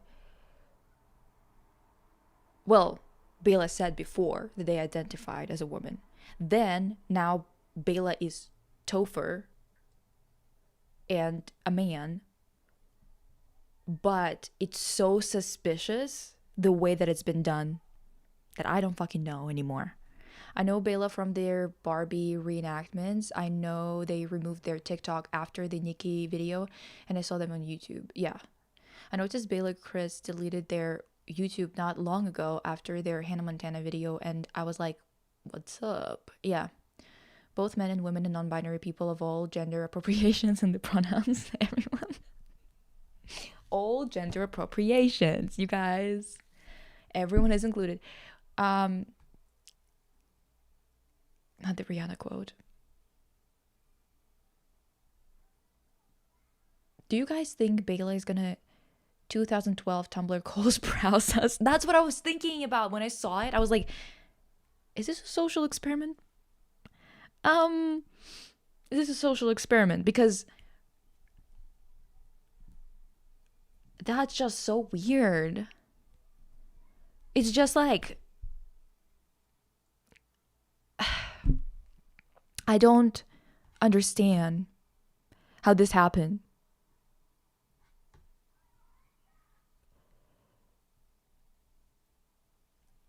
Like,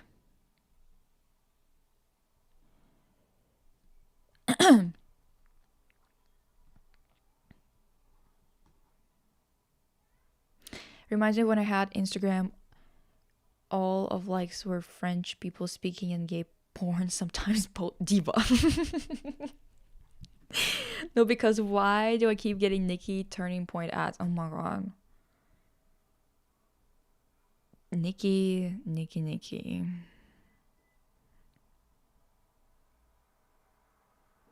I had seen recently they were using multiple pronouns.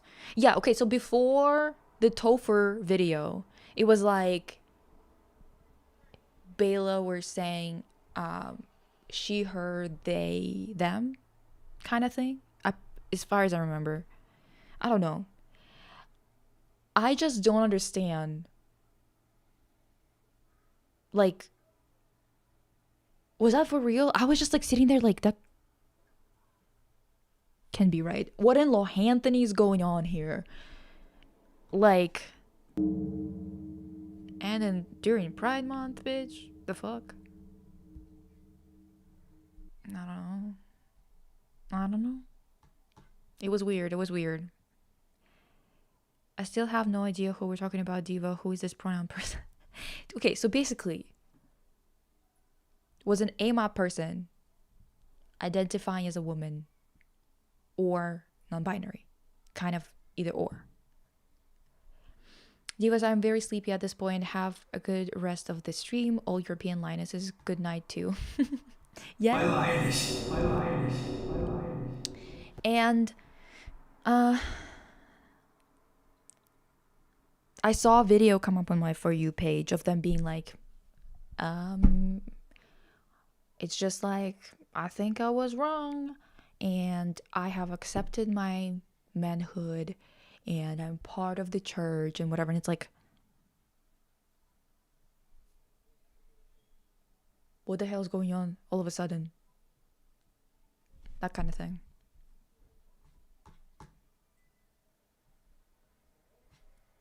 You know, it was confusing, to say the least.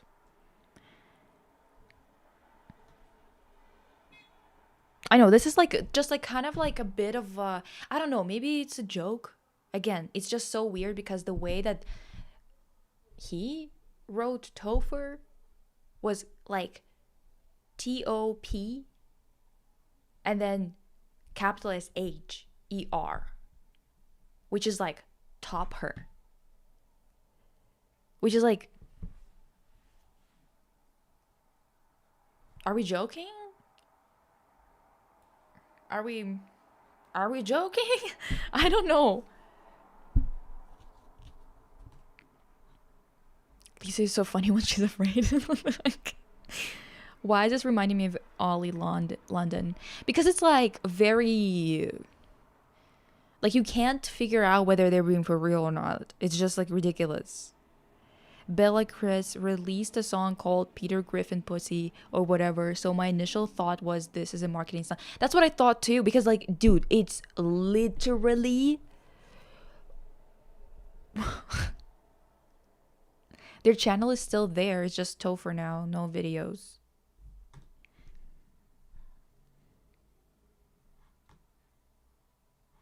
I don't know. It's just really weird. I don't know. And the thing is, I haven't seen their videos in like a while. So, yes, Mercury. And the lyrics are like explicit as fuck, I think. I only heard like a little bit of it. And I was like, so we're just doing anything at this point. Fucking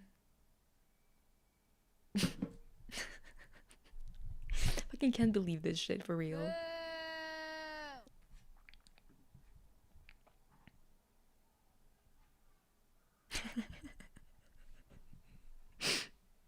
Kills me every time you look over his shoulder. I'd like to formally apologize on behalf of the entirety of the UK. For what? For Ollie London? What in the cupcake duck duck goose is going on now, Diva?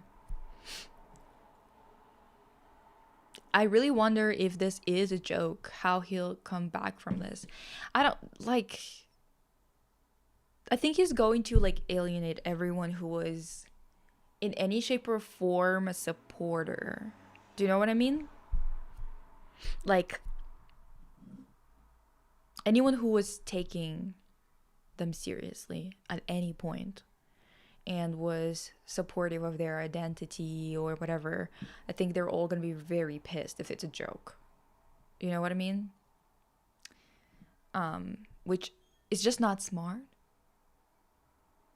But maybe they're like purposefully lol cowing themselves so they can have a very steady income. I don't know.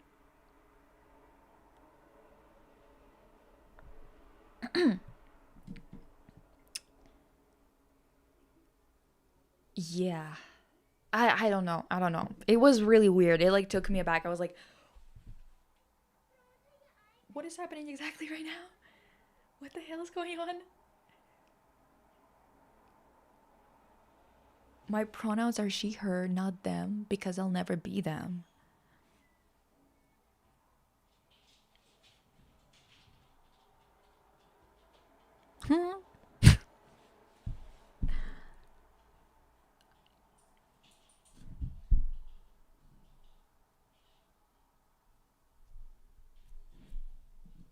Just thought about an Ellie edit.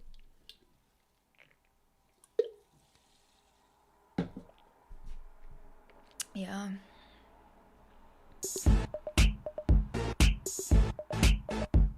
It's really like, what is the point? Yeah. I mean, I guess it does, like, it did bring attention back to the channel. I don't think it's good attention though. But yeah, unless they're like, I need steady income, so I'm gonna lol cow myself, which is really sad.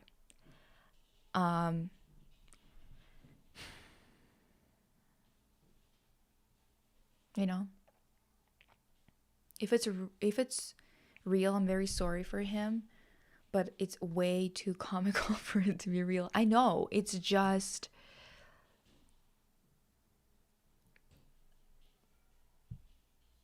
yeah, if it's real, it's very sad.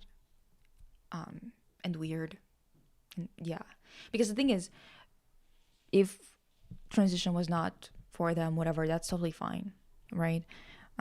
Could have just gone back to like he, him, whatever the fuck. I think the problem is more like the framing of it and the fact that it's like religious, right? It wasn't like, oh, I think I just like don't really whatever. Unfortunately, on the internet, revenue is revenue, another sad effect of capitalism. Yeah, that's the thing. Like the reason why lol cowing exists is because it's very profitable, because you occupy a niche and people are obsessed with you in a negative way, yes, which will impact you very negatively.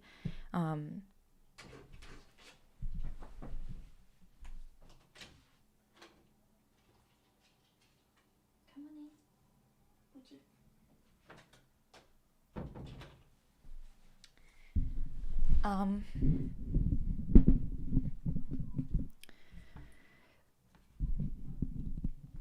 this is why people like Amber Heard for not Amber Heard. Oh my God, Amber Lynn Reed. Like she gets a lot of very negative attention, but she makes a lot more money than I do, for example. There's always gonna be people who are like paying to see her, and people who would be watching her and whatever. Who's that?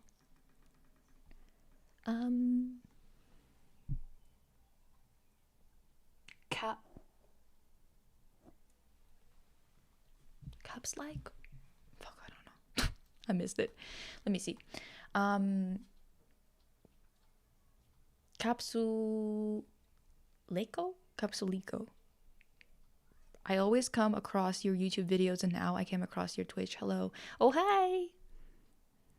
I love when people like randomly just like come across me somewhere and they're like, aren't you the girl that makes YouTube videos? And yes, Amber Reed is a character, and that's the thing, like I'm gonna tell you guys, seriously, it's so profitable. It's profitable. Like I could have been in my, like even being in a niche is more profitable. Like for example, I could have been in my Winx niche forever and it would have been more profitable than doing what I do. But it's kind of like, well, what the fuck would I do that for? Sure, money's great. And like I do want and need it. However, it's like there are limits to how much you can be talking about it. Do you know what I mean? Yeah.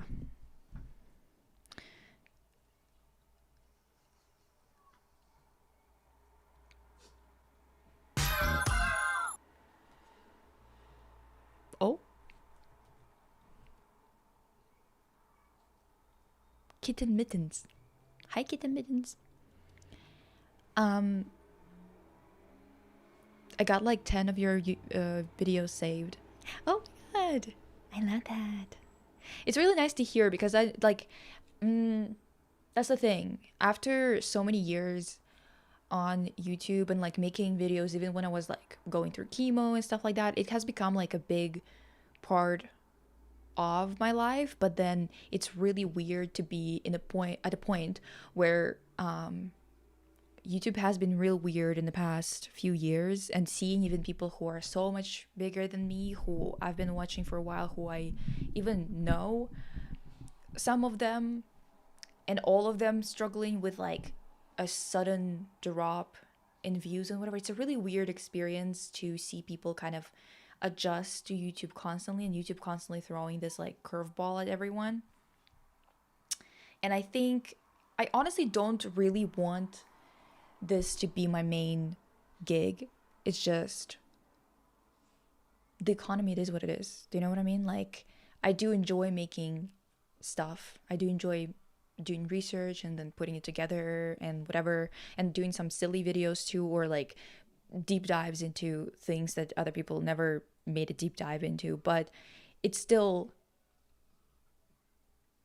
one of those things where I don't really like relying on being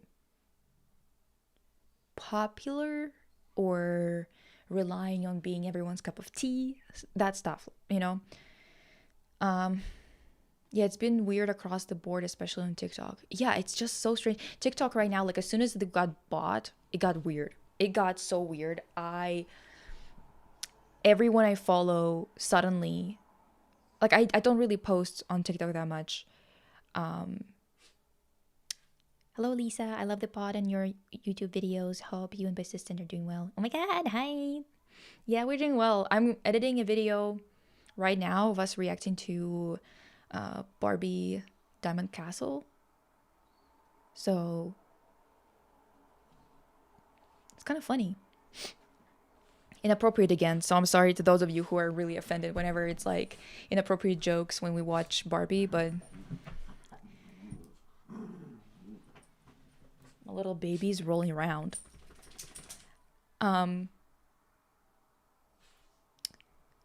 I've been chatting to my flatmate and drinking orange juice out of a wine glass. Feels so cunty. Yes, Diva. Yeah. Let me let Pika out real quick.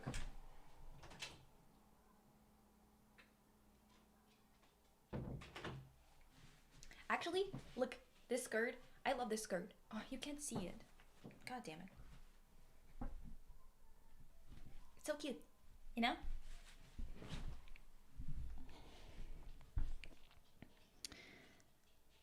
Thoughts on stop motion animation? I think it's pretty cool. Did you see Straffy posting a AI video picture of Bloom? He like commented. That's what it was. He commented on a video of someone like using AI, and he's like, "We're gonna be soon enough. We're gonna be able to make a cool Hollywood movie, live action, with just a couple of millions." And it's like, what would you need the millions for exactly, baby girl? To pay yourself those millions? To put it in your damn pocket? Is that what it is? Fucking pissing me off, I swear to God.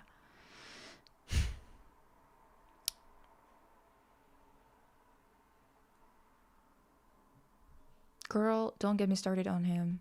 That man single-handedly killed Winx and keeps resurrecting them as zombies. I know. Oh my God, they're gonna release the second half, and I know people are gonna be asking for a review on it. But again, even the last video I did, I don't think it even performed that well, did it? I feel like that's what happened. No. I think it's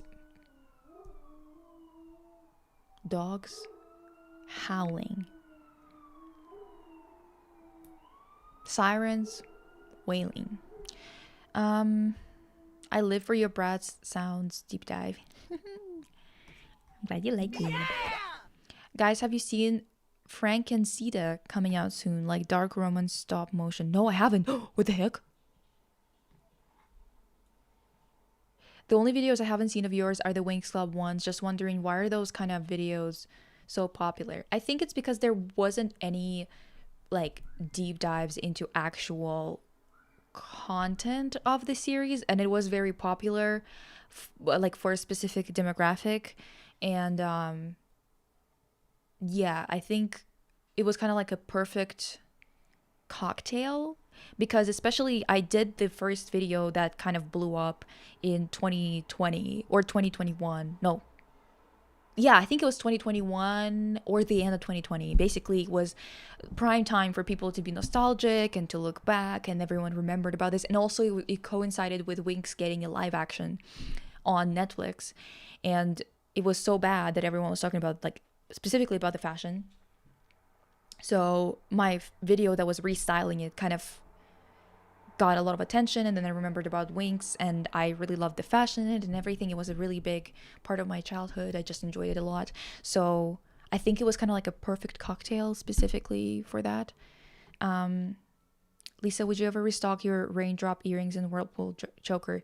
Yes, I really want to. I promised it so many times to people. There are so many people who are waiting on it, and the problem is I literally need to restock everything, and this is the priority, like the whirlpool stuff. But I also need to restock the boxes, all of that kind of stuff, and all of it costs an arm and leg. And at this point, I don't have an arm and a leg to put down to, you know, get the stuff. I would have to have something pop off. Either my channel returns to its normal numbers after being nuked, after mentioning Palestine, or these streams are gonna have to pick up. Something's gonna have to pick up. Otherwise, I can't afford to do shit like that. You know what I mean?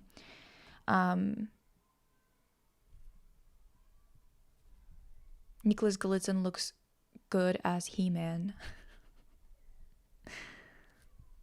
I'm like curious what they did with that, because yeah, I'm not really into like super muscly stuff, but I know that the gays are gonna love it. It's more like male preference, I feel like. Straffy is like, Winx's toxic father passed it to someone who actually gives a fuck. Dude. Because it could be a really profitable thing, but it's just like, he just fucking refuses. Is it like a millennial kind of cartoon? I'm not sure if it's millennial. I think it's Gen Z, technically.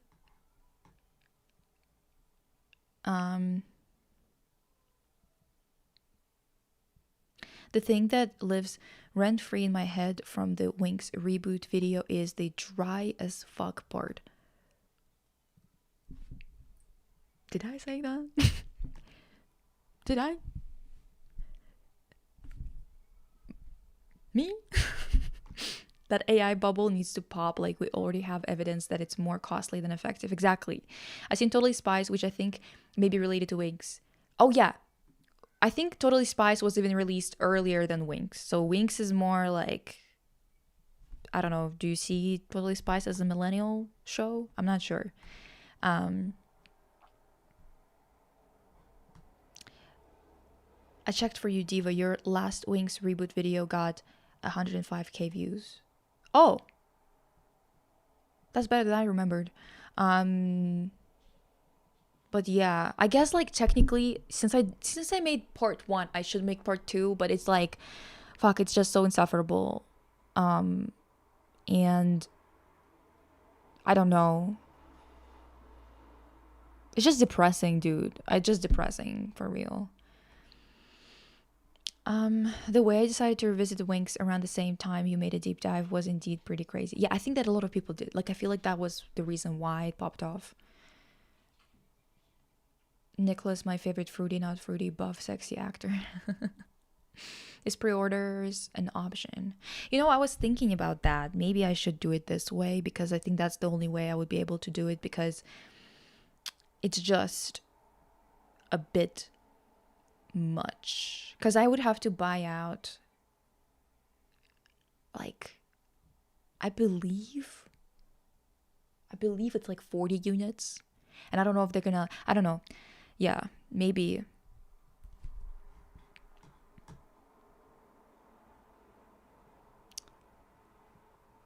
Not related, but has any of you seen Cinderella 1997? I saw it with my little sister and it was so fun. I'm not sure. I've seen, like, there's so many Cinderella movies. It's like ridiculous.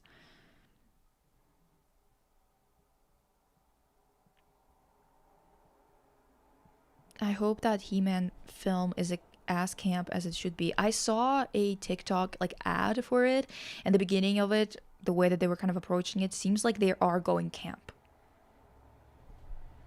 or at least humorous, like humor first.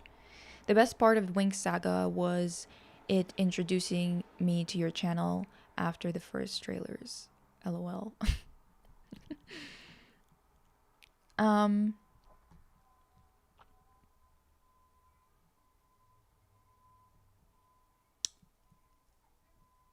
Yes, you described that fuck-ass reboot remix of the original theme as dry as fuck.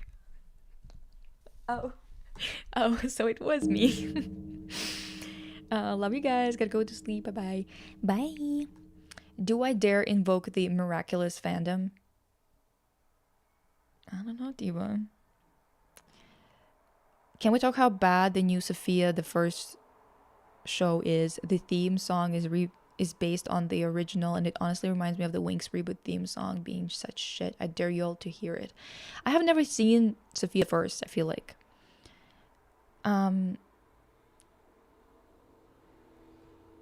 Hey y'all, how's everyone doing? Hope you're all having a good day. Yay, we are. Your recap of season 5 to 8 always makes me laugh whenever I rewatch them, especially season 7. That whole season was a shit show. You know what? Whenever I watch it, I'm like always kind of being like, fuck. Divas, like the season 5 one, the audio gets out of sync. The season 6 one is slightly out of focus. I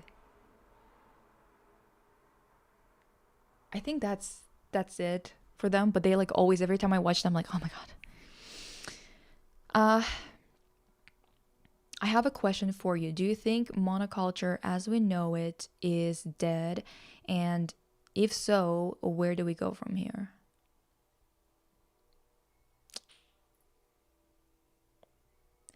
Honestly, I think that a lot of cultural stuff is not going to be as relevant for the next like 20 years. It's because it's going to be like a period of time where we either make it or break it, kind of. We either survive or we're going into complete dystopia. It's like we either fix the situation or we absolutely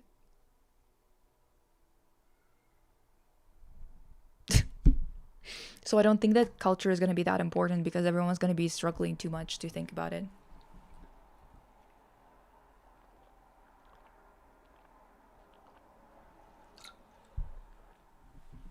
You know, every time I think of fate, I think about like Bloom being like, I've got the dragon flame. They don't have the dragon flame. And we can transform. And have you? Like all of this stuff that she said there, fuck. That edit I did of like her being annoying.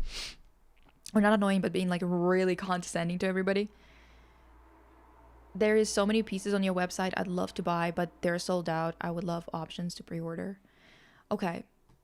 I can do that. But again, like I think back then when I ordered the first batch, right? Because there's like minimum order quantities that you have to order. And I believe that my first order was expensive as fuck. And I could only afford it because back then I was still getting like more decent, because I'm not taking any deals right now with sponsors because they're like the deals are so shit that it's more like I don't like the brands that reach out, and then when I don't mind them, they offer so little money that it's not worth bothering you guys with an ad. So I think, yeah, I don't know, I need something to pop off to like be a little bit in a better situation. But I think that maybe I would have to calculate how many pre-orders I would need and kind of try to figure out if it's possible for me to even get to that number, realistically speaking, you know what I mean?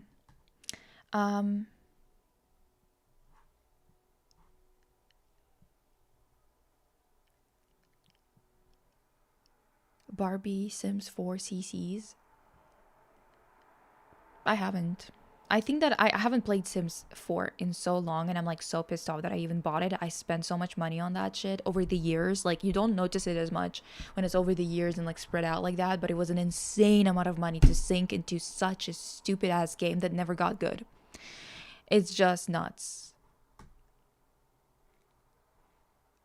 I feel like Gen Z is stuck in a stunted adolescence because all the childhood shows, movies are rebooting, reviving, spin-offing. I don't think anyone is stuck in adolescence as much as people are really obsessed with getting older because they are denied any markers of adulthood.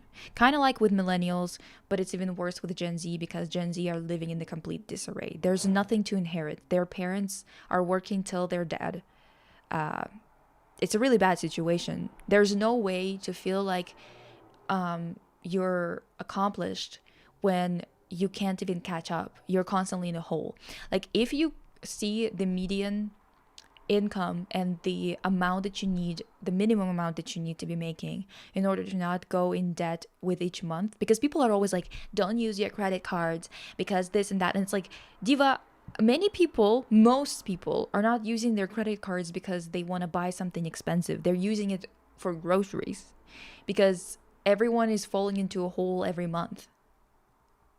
So I guess it's just kind of like it's an issue that like, how do you go, I'm an adult, when even though you have all the responsibilities of one, you've got no mobility, no social mobility, no markers of success. You only have markers of struggle. All you do is work, but you don't get anything back. You don't go on vacations. You can't afford to take care of your loved ones. You can't save anything because every single month you go into a hole. because of grocery prices going up and up and up, especially for those of you who are Canadian, you know exactly what I mean. So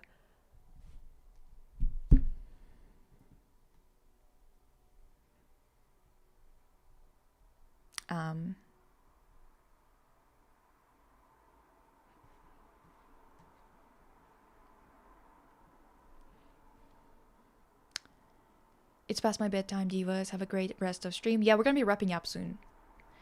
Your jewelry is so beautiful, diva. I haven't bought myself yet because crisis. Yeah, I know. That's why I'm always like, can I even get the pre-orders? Because I feel like everyone's struggling, and I don't like. I don't know. But it gotta be said that you make stunning pieces. Thank you.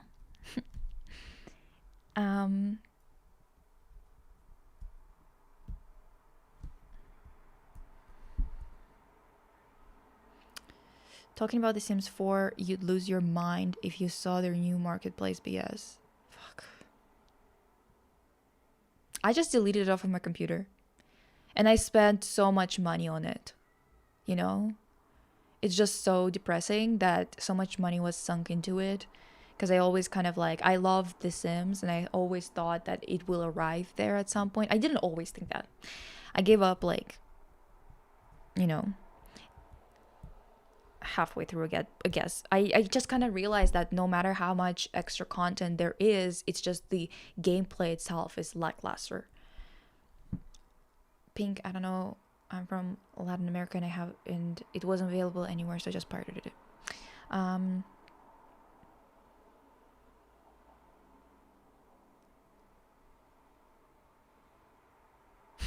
Negative 40,000 Somalians.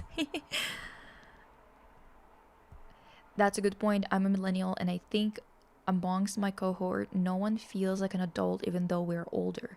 Yeah, it's because we're denied, like all of us, millennials, Gen Z, Gen Alpha.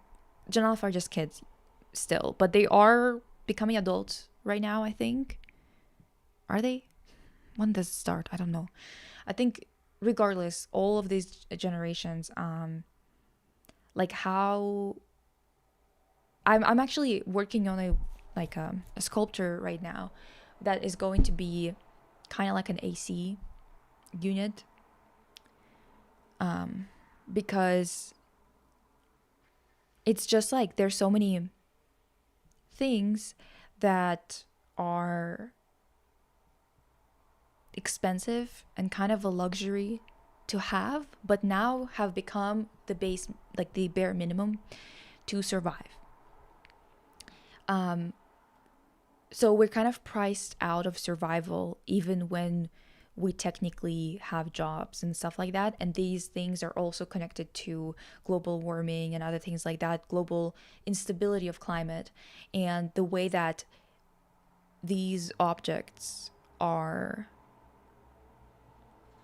kind of the reason as to why we can't save anything and whatever, because more and more things are required to just stay afloat. More and more of these big appliances that break all the time are required to stay alive. For many of us, being like in plus 40 temperature would just kill you, like while you're sleeping, because you're not made for it. Your house is not made for it. It's not built to regulate temperature the same way, you know? Anyway.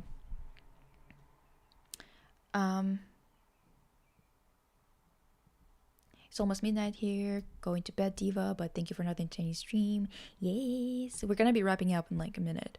Fortnite thoughts? I never played. Have you watched Euphoria season 3? I saw clips. I'm not watching full episodes. I'm not wasting my time like that, but I did see clips and I saw how it ends. I think it's stupid, and I think it's also religious propaganda and right-wing politics propaganda. I've watched exactly the first 3 episodes of OUAT. If I remember, the MC is a lesbian. What is OUAT? I really don't know what the hell OUAT is.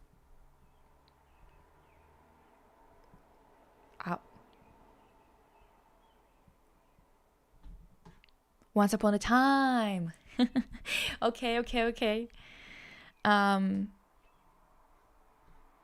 I'm glad to catch a stream. I will make sure to tune in to your next one. Thanks for the commentary. Oh yes. Glad you stopped by. I think yeah, we gotta what are we gonna be doing next? Did we decide on that? I don't know.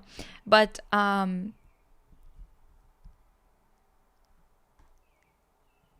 what do you mean Euphoria is right-wing propaganda? Never watched it, so explain, please. The third season is definitely propaganda. It's basically like even their ads that came across my YouTube was like a screenshot of Rue, and the caption. The caption was you just have to have faith. And the guy who was a Muslim, like a mentor in terms of like like not alcoholism, but like he was like a sobriety mentor for Rue. He was a Muslim, and then he converts to Christianity, and like a really weird one, kind of culty, and they're all like in white and whatever the fuck. Not him specifically, but the people that were at that. What would you even call that? Compound? No. Anyway, so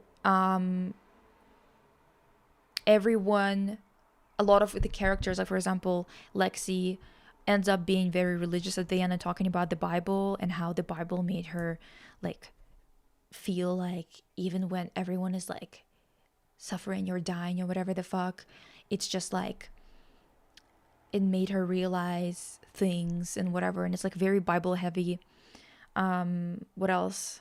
There's also a lot of things, like for example, Maddie being framed, like, so basically Maddie and Lexi being framed as like the best characters in terms of like actually having like, you know, more common sense, and one of them is conservative values propaganda, which is Maddie. Her like not values, but kind of because you know conservative values, their values are very hypocritical, their behavior is very hypocritical, so this is like a really big part of conservative propaganda. Like for example, this is the reason why a lot of churches have this like rock concerts and whatever, like the mega churches in America and other anglophone countries. It's very much because they always try to use entertainment and things that are technically supposed to be seen as sinful as a gateway into the religious shit. So for example, like Maddie, she's like a perfect example of somebody who's gonna end up at Mar-a-Lago at some point. Like she is portrayed as like the smart one, as the one that's like more aware and is like more of a decent in quotation person, while she's literally being a pimp to her friends and other women around her. And she is also giving this whole speech where she came up to this woman, she wanted to work for her, and she sits down and she gives her this whole spiel about how, yes, our generation is so ungrateful and I fucking love capitalism. This is a quote. She's like, I will never complain about this and that and whatever. And I love being exploited as long as I have a chance of maybe someday, you know, whatever. It's just like, yeah. What to expect from a Zionist and a Zionist show. Yeah, it's like very, yeah, it's a Zionist show. It is what it is. So the Amish ranch thing and the final shot being the flag, yeah, least obvious propaganda. I'm telling you, yeah. Like, it's like so obvious.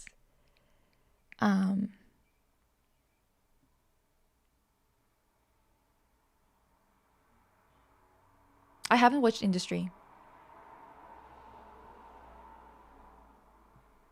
MT's back.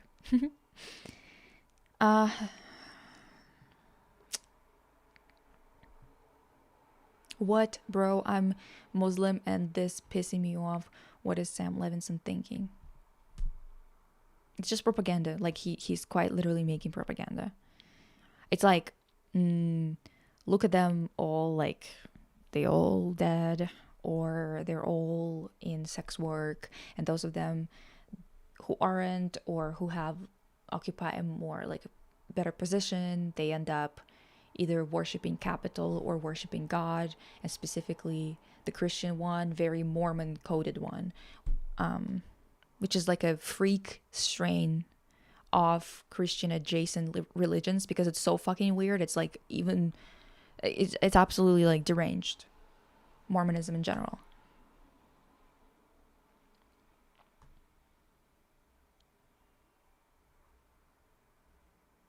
Pretty sure that man is in the files too. Even if he's not, I'm sure he's in some new files. You know what I mean? Now we know Sam did steal the show from Women in S1. I mean, I knew it right away before anything came out about it, because I was like, that's just Petra Collins's work. I thought he just like ripped it off without Petra being involved. I didn't know that Petra developed the show and then he took over. Or she developed the look, the aesthetic and everything, right? The concept, the art direction, and then he took it from her. I thought that he just like saw her photography and stole it, like stole the look, which is close, but it wasn't exactly that. It was still like he definitely stole her style and everything, but I just thought that she was not involved at all. I didn't know that it was like so obviously stolen. I watched one video on Mormonism, and it's been months of YouTube showing me Mormon ads. Fuck. It's crazy. Honestly, like Mormons are so fucking weird. They're like everywhere here. They're so normalized here, when in reality it's like such a weird fucking extremist type of religion. And they keep on walking around and knocking on doors and like trying to recruit people. Like, bitch. Do you by chance have a gun I could borrow? Anyway.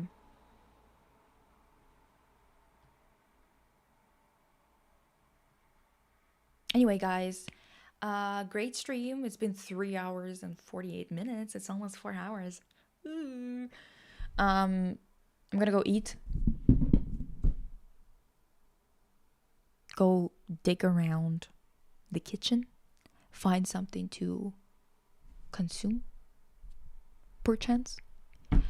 And I will see you guys soon. Hope you're having a great day. Kisses. Mwah.